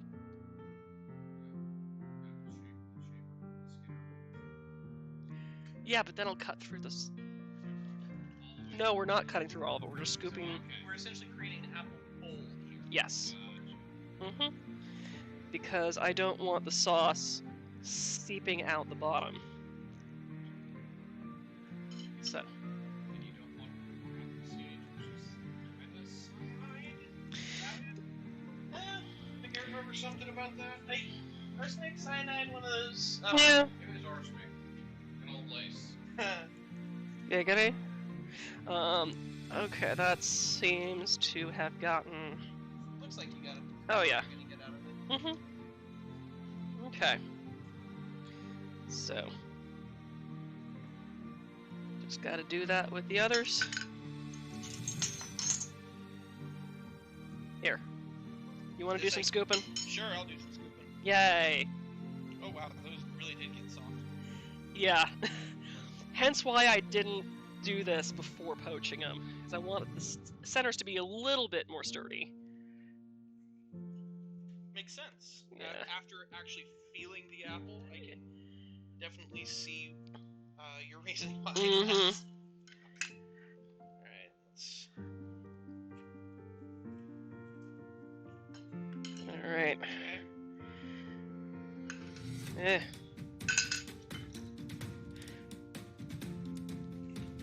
Just has to work. We'll make it work. Square hole, circle peg, square hole. No problem. Failure is not an option. Eh. Failure is always an option. Let's make sure we're on camera here. Okay. But the average adult would have to eat anywhere from 150 to several thousand crushed seeds. Yeah, you just, roast them up and salt them like snacks. Okay, so if you wanted to, like, slowly poison someone. Mm-hmm. And if you were making this every day, Okay. Okay. The average apple only contains about 5 to 8 seeds. I've already lost count. Alrighty, that is good enough. Okay. Alright, get all this juice off my hands. Millennial napkin. Okay. I'm just trying to Get that last little bit. that last little bit while not getting through the sides of the apple. That's the hard part. Yeah, well, it's all going to be wrapped up in puff pastry anyway. And we're not adding the liquidy That portion looks about good enough. until the end. Okay, so. You are wise to do so. Okay, so starting from the bottom, you're just going to take a strip of pastry. We'll do the larger one on this one. Starting from the bottom, and you start to kind of wrap and overlaps, kind of squishing it down as you go, because it's pliable, yo. Like so. And kind of press that a little bit more to cover a little bit more. And take the next strip and do the exact same thing, pressing as you go to cover. And I'm realizing that I probably should have rolled this out first, but it's still working. I will make it work. I've seen it in stories. Just kind of molding it a bit like clay. And this is probably when I should mention that you should line a baking sheet with parchment paper. Though I'm going to ask my husband to do so, and therefore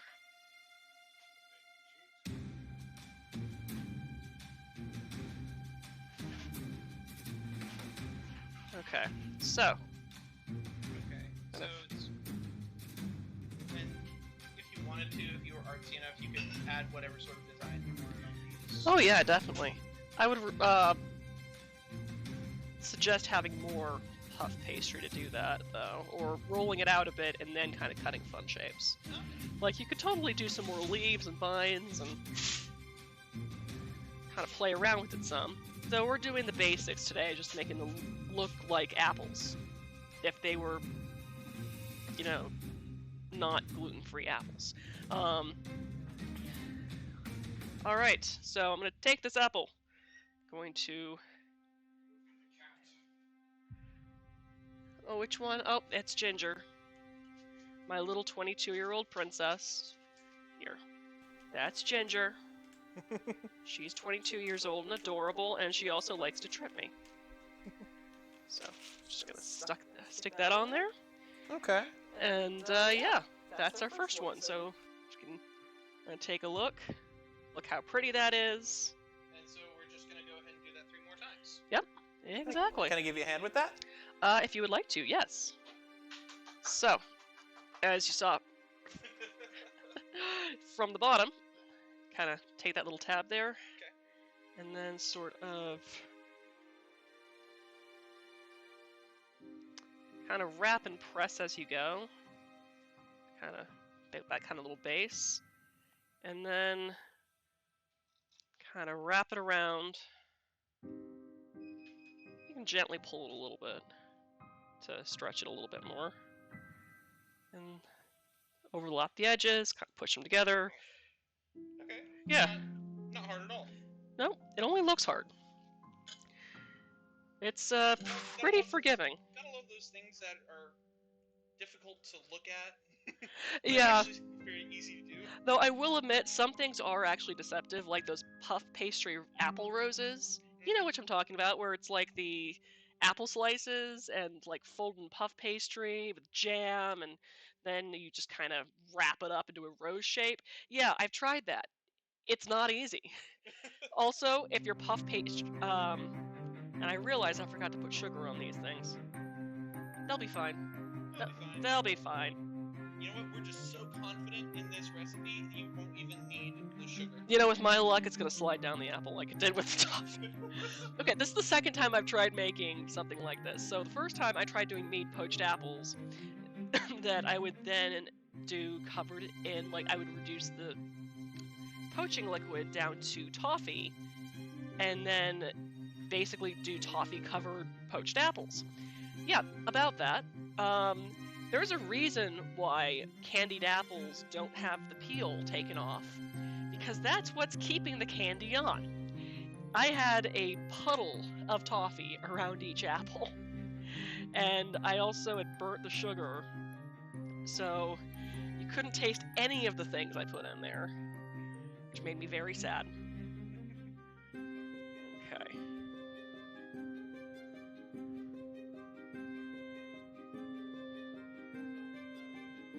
That one doesn't look too bad. And yes, I know this looks like something else. Fertility goddess.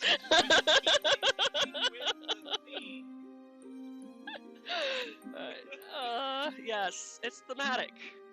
Yes, indeed. And darling, while you're up, could you take an egg and beat it? I deserve that. It was the god of dad jokes. Usually the god of dad jokes smiles upon me. It blesses me with love. Well, I mean, considering that you are also a father, that works too.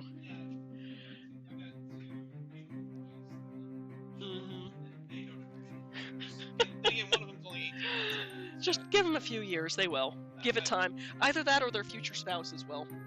Yes, as my husband found that out when when I first met my future father-in-law. When Carter's going, don't encourage him, I'm just going, but it was actually funny.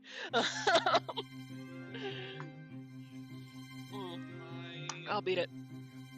I do. I have the forks. Her father, my father, he loves puns. My wife hates them. Of course. Yes.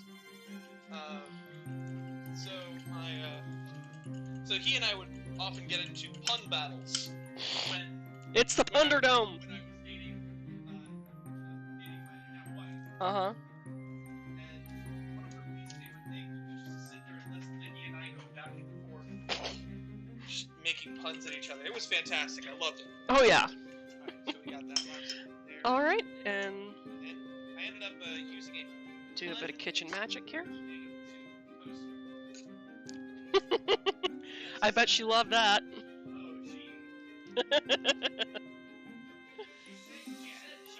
she said yes. So That is the part you're gonna focus on. that Uh-huh. she said yes, and we've been married 6 years now. Congratulations. I will say that it was a success. It was a good move. It was a triumph. Were you making a note here? It's hard to overstate my satisfaction.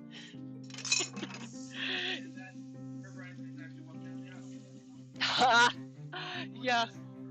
Well, like I said, we met. Uh-huh. And me as a steampunk Valkyrie. So for our wedding, instead of doing the traditional throwing the flowers and throwing the garter, we threw plushy portal companion cubes and turrets. Yep. Yeah. Yeah. And, you know, the fighting is actually even funnier. Oh yeah. We Yeah. had people fighting over those Uh-huh. I mean, I'd throw hands for it. Well, also, it's the, Too. however you happen to identify. or whichever thing you would prefer to catch. I mean, yeah. Yeah. So we're just gonna be brushing this with a bit of. It'll work. Stay. Yes. And also the egg kind of help keep it. So I have a theory on throwing the bouquet. Okay. And that is so the bride gets a fun way to throw away the flowers and not have to watch them just rot over the next week or so. That's That makes a lot of sense. That's why I got vinyl flowers. But we have fake flowers. So They're also cheaper than real flowers. Our bridal flowers are in a cupboard, in a nice display case. I'll show them to you later. Now Now is not the time. So instead, we threw the portal companion cube Well- and turret. Well, I should probably go further into that story a little bit. Yes, he did have the companion cube on his head, but when we went to our first cardboard con together, which, if you don't know what cardboard con, it is a pub crawl that is halfway to Dragon Con, Okay. where a bunch of folks in cardboard costumes crash all of the Dragon Con bars. And, you know, they have a costume contest, and I remember some years that they've actually crashed the Marriott panel rooms and had panels. Yeah, I mean, so I had made a portal cake out of paper mache and cardboard with light up cherries. And the year we got, yeah. My companion cube was primarily made out of cardboard and cardstock. Mm-hmm. And well painted and secured and everything. What we didn't realize was one of the main features of Cardboard Con is it's literally just tape and cardboard. You don't paint your stuff. We actually looked too nice. Yeah, in the. our painted Mm-hmm. and secured and glued paper mache and cardboard headpieces. The Teenage Mutant Ninja Box Turtles won that year. I mean, okay. Yeah.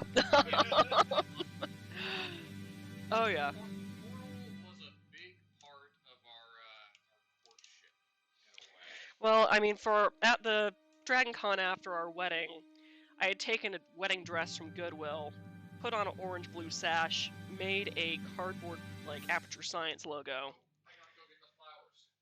and we put a bouquet in a mini portal gun.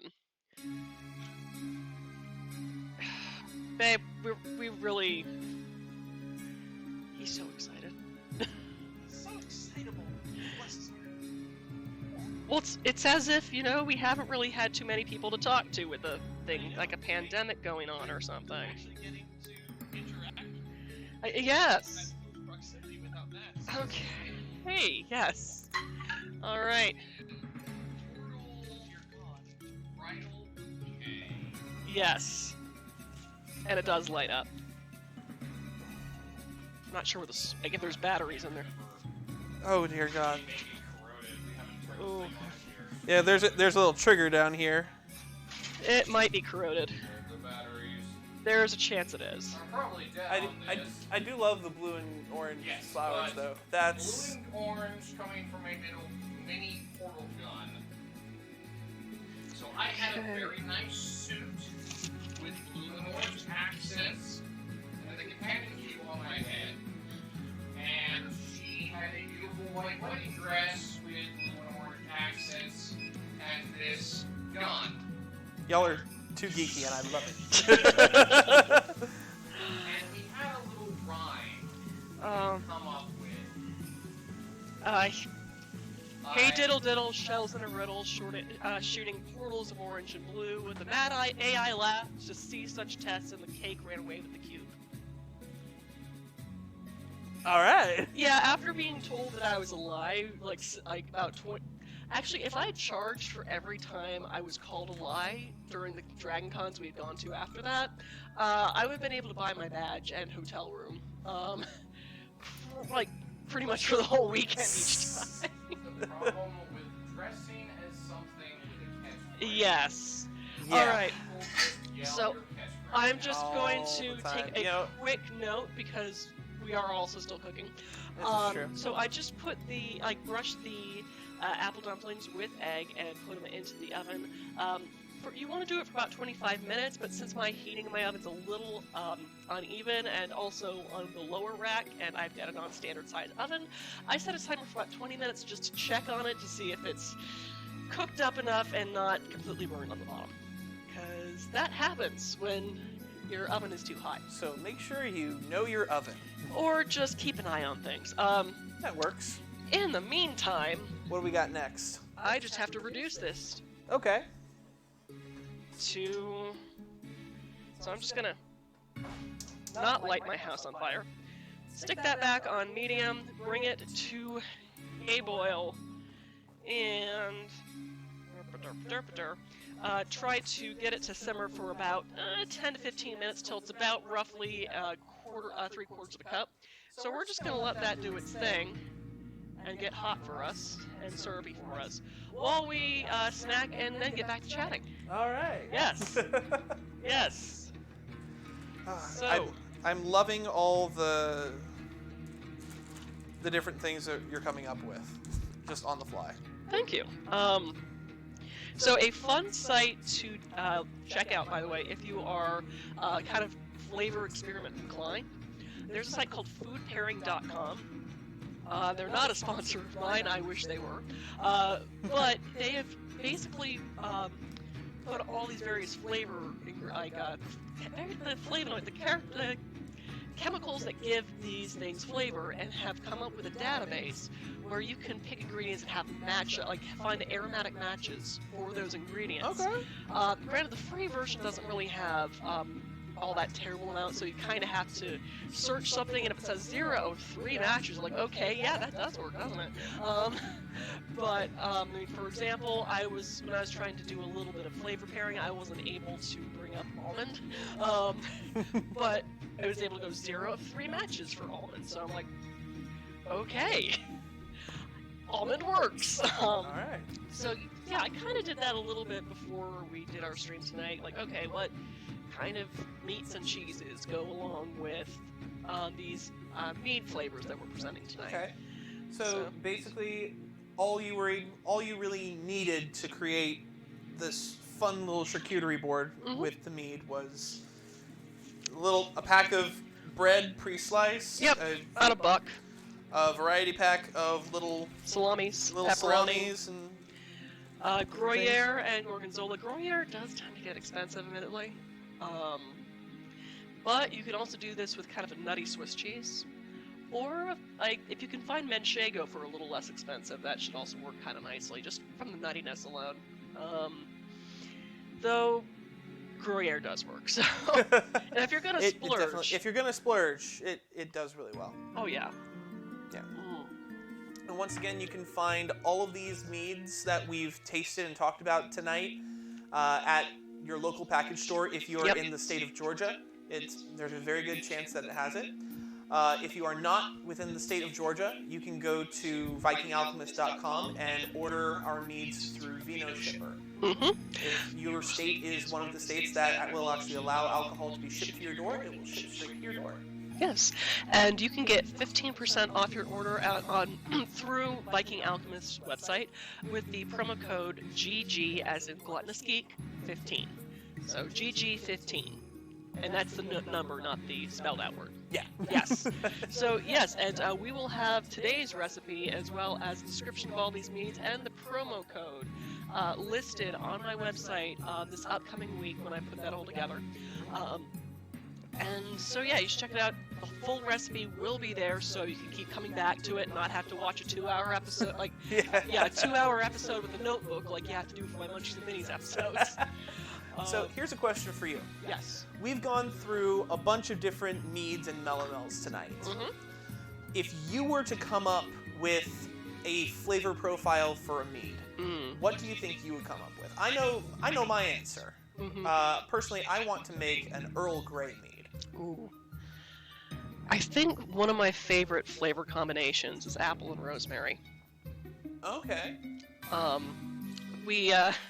went to a Sandy Springs farmers market a couple of years ago. There was a lady selling jam there, and she had an apple rosemary jelly that was just phenomenal. So we tried making an apple rosemary mead. We made about a gallon of it. It tasted phenomenal. Then we tried making 5 gallons of it. It tasted awful. There's that scaling up problem we were talking about earlier. Yes. Scaling up even from 1 to 5 gallons is something that is very tricky to do. But yeah, I've always been more of a savory cook rather than a sweet cook, and a lot of it's just I prefer more of a variety of unusual flavor combinations. I mean, I feel like American confectionery, especially in the home cook range, has gotten kind of repetitive. Especially since whenever I have something with vanilla in it, it overpowers everything else. I mean, I don't know if I am definitely not a super taster. I might even be a little bit of a non-taster, and that's probably also why I kind of have to make my flavors really intense for me to really enjoy it. But I'm thinking maybe some apple, rosemary, and caraway could be really interesting. Apple, rosemary, and caraway. And would go really well with like bacon and egg breakfast, or like pork chops, or oh goodness, it would probably even go well with just kind of a like barbecued chicken, like just barbecued anything, because you get a little bit of refreshing flavor from the apple, that kind of tartness, which would probably be enhanced a little bit by maybe some citrus. Well, citrus is hard to work with. Citrus is going to be a really hard flavor to work with mead because one of mead's big things is its longevity. Yes. Honey is really much one of the only things on this planet that doesn't go bad. No, it doesn't, So, and that's what's cool about it. Yeah. Too. So like you can take one of our bottles of mead, like open it, pour yourself a glass, cap it back on, stick it in the fridge. It'll be good for weeks, maybe months. Oh yeah. But none of the flavors that we use have citrus. No. For that being one of the reasons. Exactly. Citrus is going to be one of those flavors that can go sideways unexpectedly fast. Oh yeah. But yeah, apple, rosemary, and some caraway maybe. I also kind of feel it gives sort of a kind of a Norse sort of, like, maybe not fully Norse, but has that kind of mentality. Like it's got something slightly off, curiously rye to it, but then it feels like you're drinking in like forests or something in the Great North. Okay. Also, we also went to made like a mango basil mead that was pretty interesting. Mango and basil. I think it was Thai basil would work even better. But yeah, I like combining the sweet and savory personally. It really mixed really well with all the different snacks that we've had tonight. Oh yeah. The cheese, the pear, the peach, everything's been fantastic. If I were to base it off a recipe, there's a show called Almighty Johnsons. It's a New Zealand television show where it's modern times, this family that is basically a bunch of reincarnated Norse gods. Okay, you have my attention. And one of them, he is reincarnated as the god of poetry, Bragi, born from the mead of poetry, which is, if you go into Norse mythology, the blood of Casavir, basically the all-seer, gets made into mead. Odin tricks a giantess to give him mead. He then has a good night with said giantess, gives birth to the god of poetry. So I made a soft cake, which is a Scandinavian apple cake. Okay. With kind of a creamy custardy topping, and I should not. That's the smell of the pastry. I was right about. Let's move that up a rack. Right.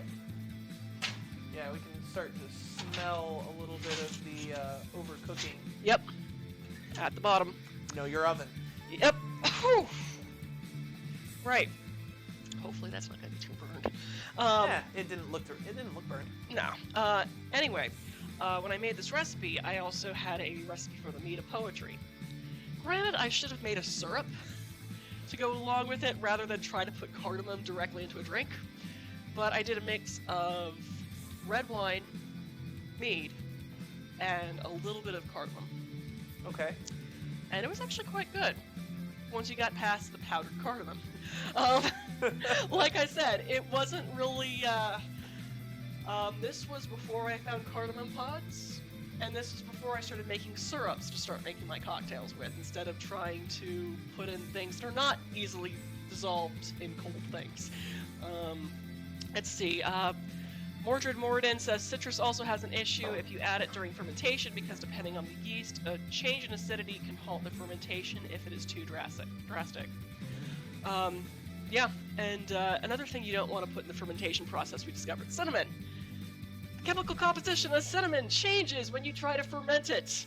It tastes like sawdust. Yeah, it's not fun. Yeah, we have one of our seasonal meads called Harmony that we make. It has cinnamon in it. We add it after the fermentation process. It's a ginger, hibiscus, clove, cinnamon. It's beautiful. Oh, You can look for it at the holiday time. It's Christmas in a bottle. Nice. It kind of reminds me of Glog a little bit. We get it gets compared to Glühwein quite a bit. Yep, which is Glog. Glog. Oh gosh. Another thing I discovered, if you make kind of a butter sauce with Glog, it goes really well with lamb. Okay. Yeah. What would? The Mead. mead. So okay. Yeah. Well, the mince of Persia would definitely go well. Mince of Persia would definitely go well with lamb. Yeah. I'm gonna have some more bliss. I mean, why not? It's not like it's my show or anything. We got time. Yep. It's not. Got 8 minutes before those things are done. I mean, we're not airing on U.S. television. We don't have to worry about the MPAA. Skull. Skull. I never get tired of it. It's just so good. Oh man, I especially when I had it at Dragon Con when you were vending there. Yeah. And doing tastings there, it was chilled, and I think. It was very much chilled. Yes, and I mean, considering that we were walking around like the Pulse Bar floor of Marriott, and it's weltering, all the bodies, all the heat. Yeah, the heat. I miss large crowds.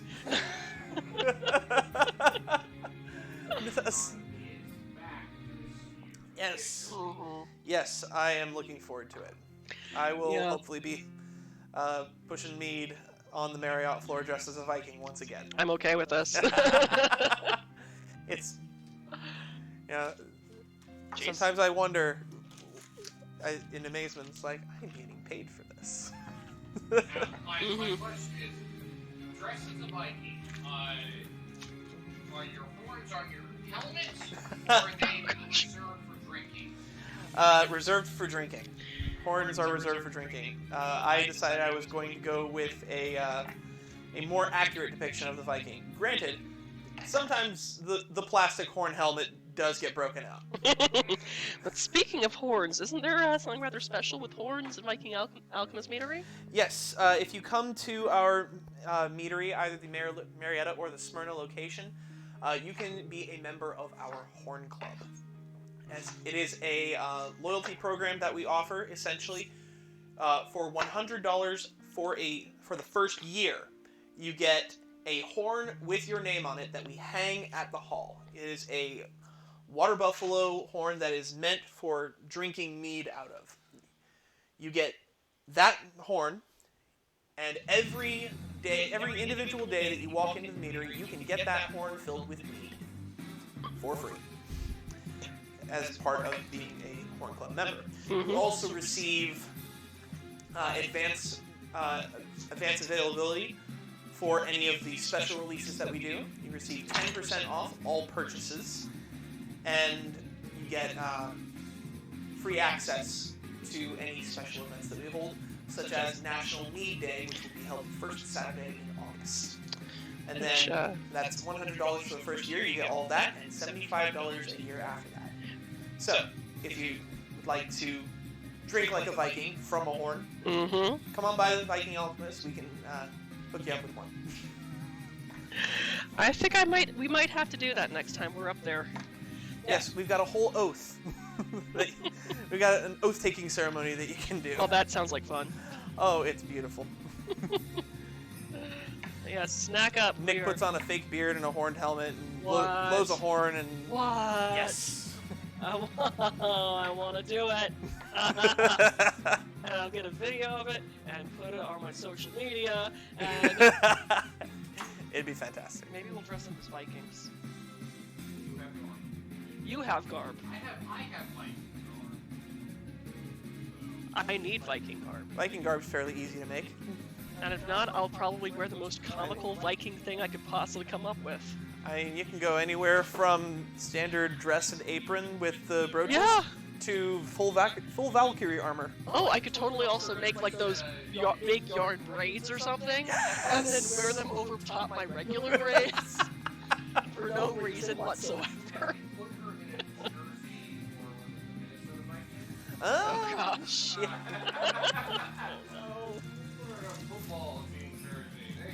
I'm okay with this.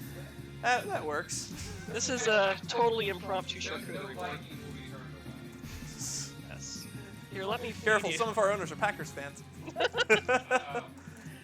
Well, maybe if you just put like Viking horns on the cheese or something.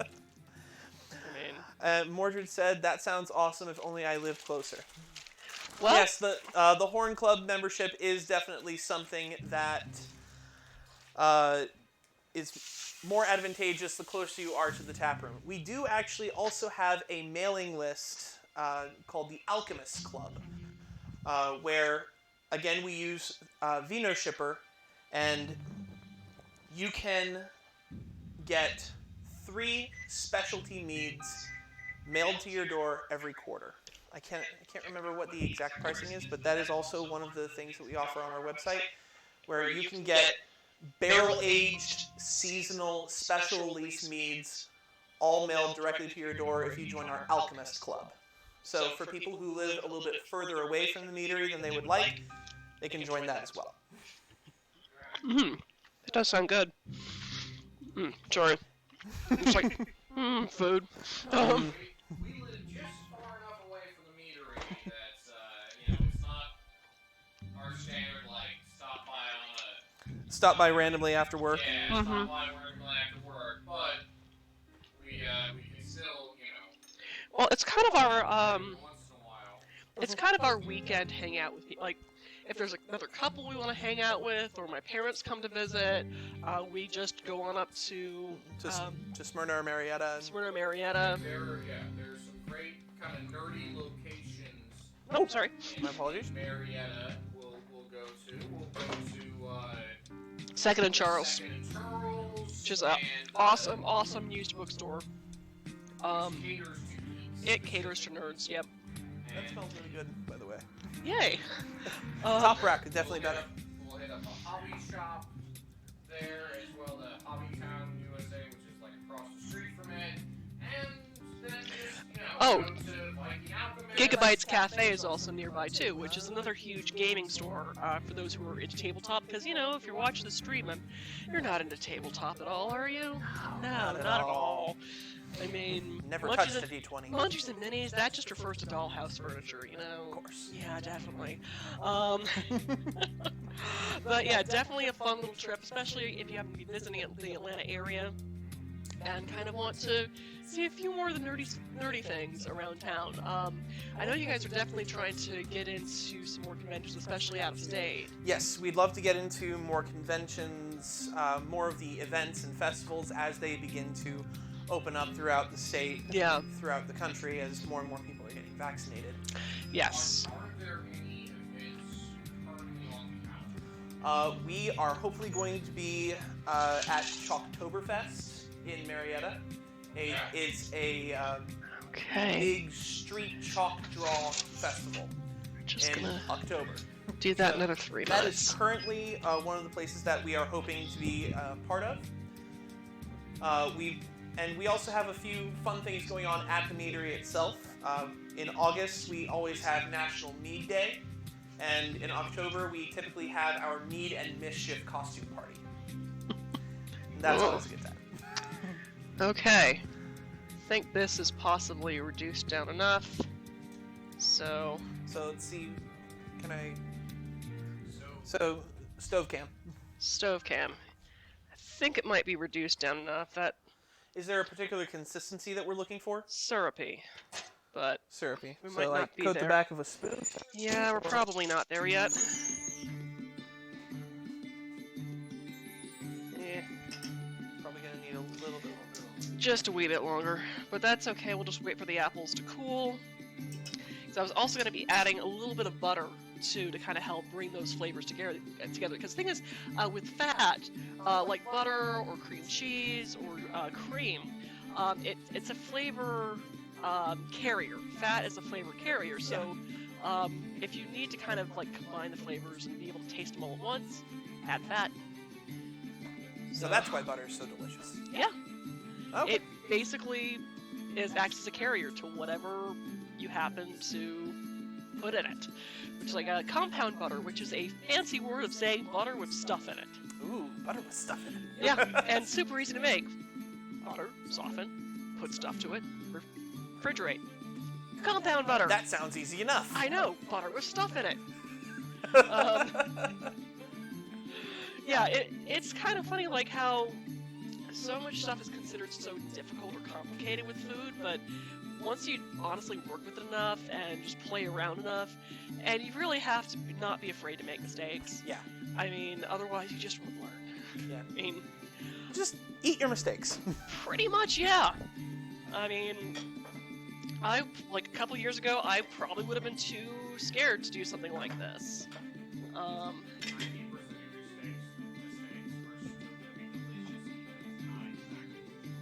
Exactly. Yeah. And I mean, I learned something new with it. I mean, granted, doing the blog, I have to kind of go, all right, well, I've spent this money doing this thing.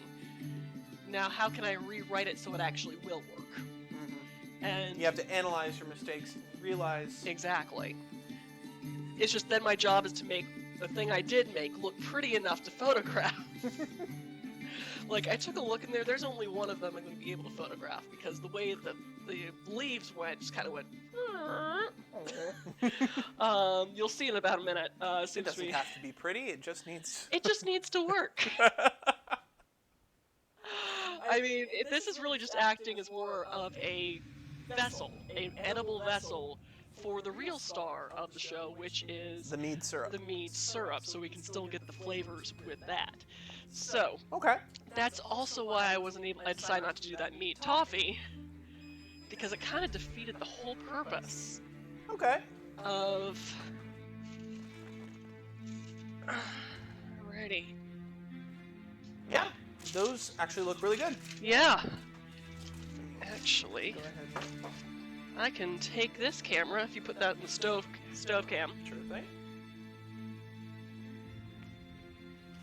And there we go. And the only one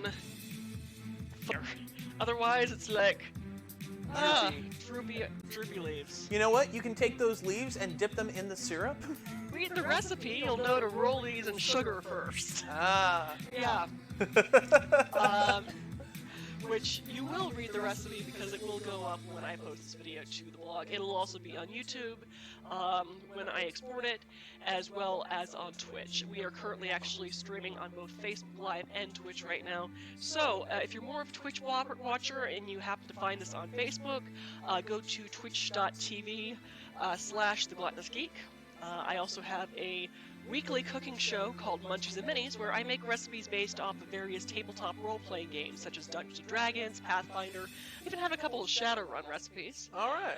And also, if you're a fan of D&D podcasts, like various tabletop role-playing podcasts, I also do recipes based off of those as well. So, actually, recent recipe I had was for some biscuits and gravy based off of the Loot and Dagger podcast, which is local here to the Atlanta area. Okay. So I love including local stuff in my work, and yes, like Viking Alchemist mead. Like Thank so. you again for having us today. Thank you very much for inviting me to do the show and sponsoring this episode. I mean, this was a lot of fun, and let's see, how are we doing on that syrup? Because I don't want to get to a point where that's looking at about a quarter cup. And the butter will thicken it some, too. So do we want to go ahead and throw the butter in there? I'm going to turn off the heat first. And get about, we'll start at 2 tablespoons of, let's already have it out, salted butter. If you're worried about the saltiness, don't be, because salt actually helps enhance the flavors a little bit. And, believe it or not, helps enhance sweetness. Okay. Also, if you are a fan of cooking, another fun book to check out is How to Taste, where it gives you kind of like the physiology of taste, like how we kind of perceive different flavors, as well as how to balance flavors out. Like, for example, I learned that salt actually helps sweeten things. Yeah, salt and Yep. salt and chocolate go fantastic. Okay. Just gonna do a whisk for Such that. as sea salt dark caramels. Oh, yes. Sea salt and caramels. Why things like mole works. So while you're doing that, I'm gonna try something that the husband was talking about earlier. Okay, which do it. is using ginger ale in one of or ginger beer. So this is ginger beer.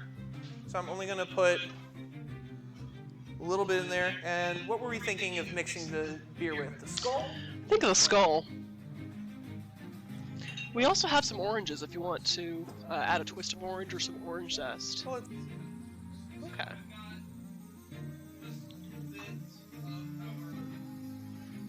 Ginger beer here. I'm gonna add equal parts ginger beer and skull cherry. Good fizziness of that. and I like the smell. The ginger goes really well with the cherries. Okay, yeah, that works. Yeah? You're gonna want to try this. I think I do. Do I have my empty glass over there? It's right here. Okay. She makes me have one. You got it. Yay.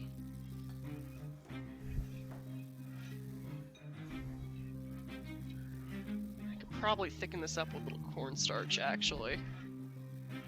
That I might just do. Okay.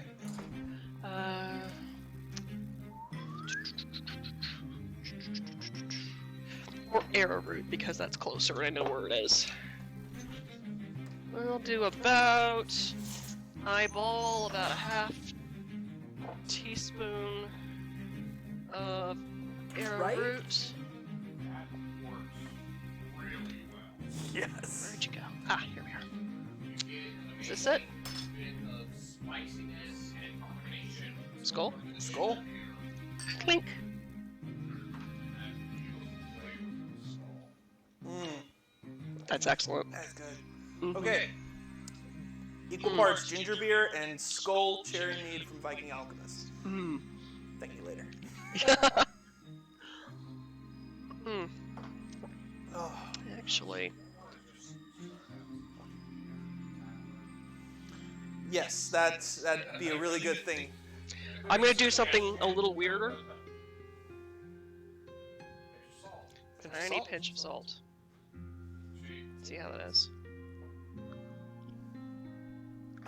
In the same way salt can bring out a margarita, Mm-hmm.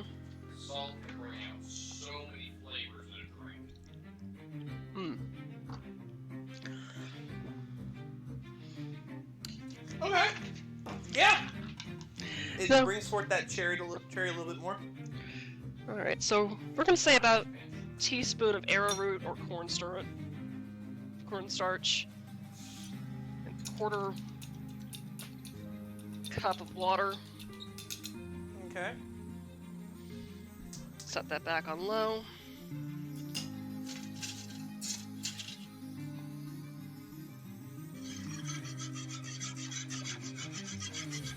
We'll whisk that in there. I've already melted about 2 tablespoons of salted butter into that. This will hopefully thicken it up just a little bit more to make it a little bit more of a glaze, too. And, you know, arrowroot and cornstarch are both gluten-free, so...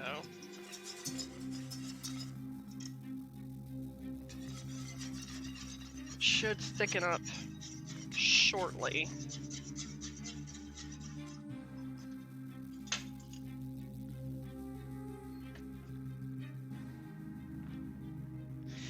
It's like just that last little bit. It's like we're so close.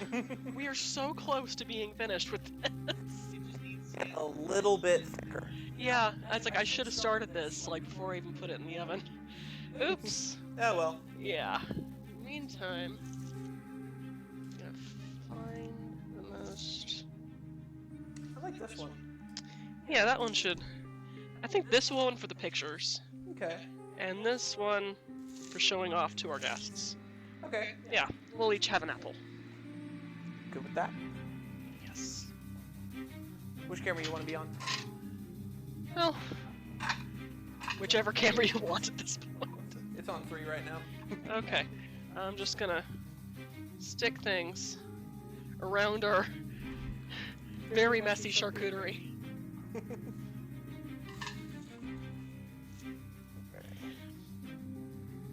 But yes, friends, if you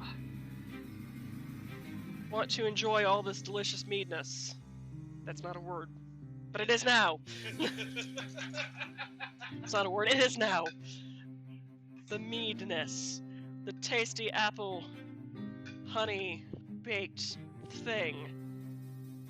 We'll just kind of, there we go. My countertop's a mess, but that's okay. Yes, go to vikingalchemist.com and order yourself some mead. Get a... Okay. I'm just going to go ahead and read Mordred Morden's comment. Equal parts what...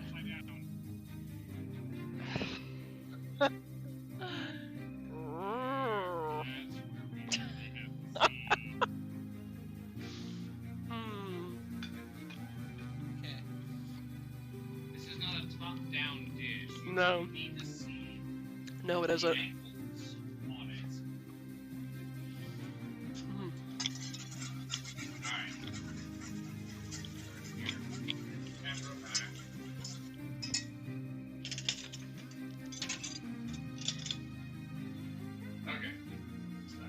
Alright. It is thickening up.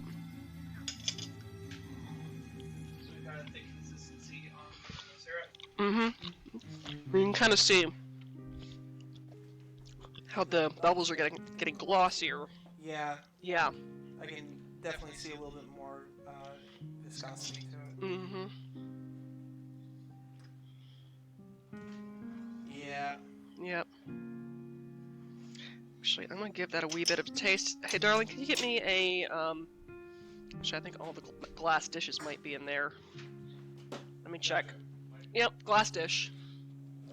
Here's a way of tasting your food without having to contaminate a million spoons.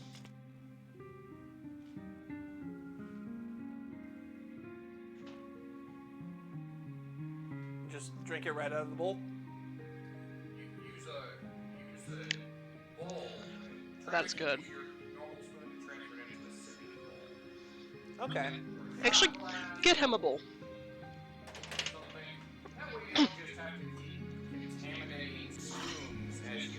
Yep. So let's get you a bowl to try that. All right. A Let's few try this. seconds. Mm-hmm.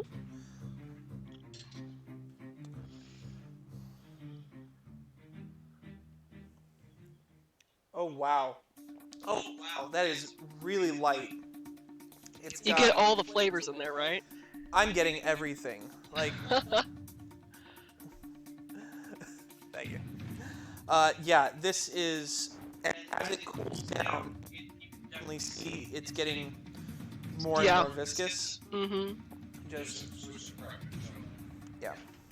I can spoon out a little bit more Yeah, for you if throw you in a want. little bit more.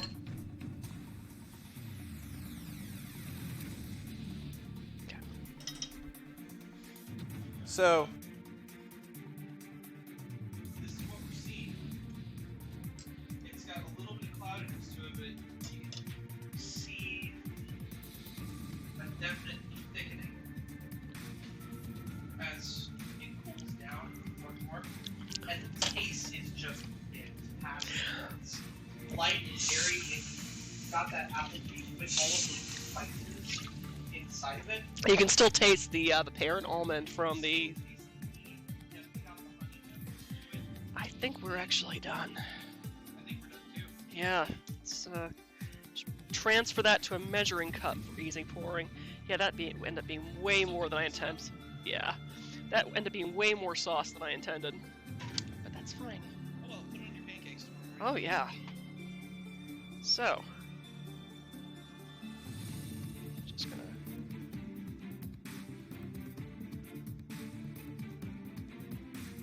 There we go. And I'm not going to bother pouring the photo one until I'm ready to take photos of that. So there we go. And actually, let's cut up a piece and take a bite. Where is that knife?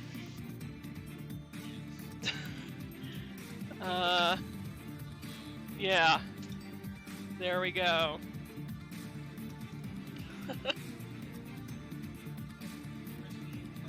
Yep. Alright. Oh, actually, do we have that knife that we had out here earlier? Or did I already throw that away? I already threw that away. We'll do...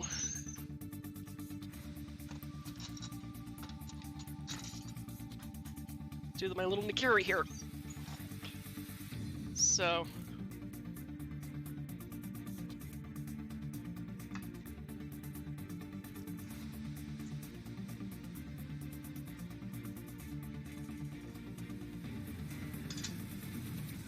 And since you're the guest of honor, Alright.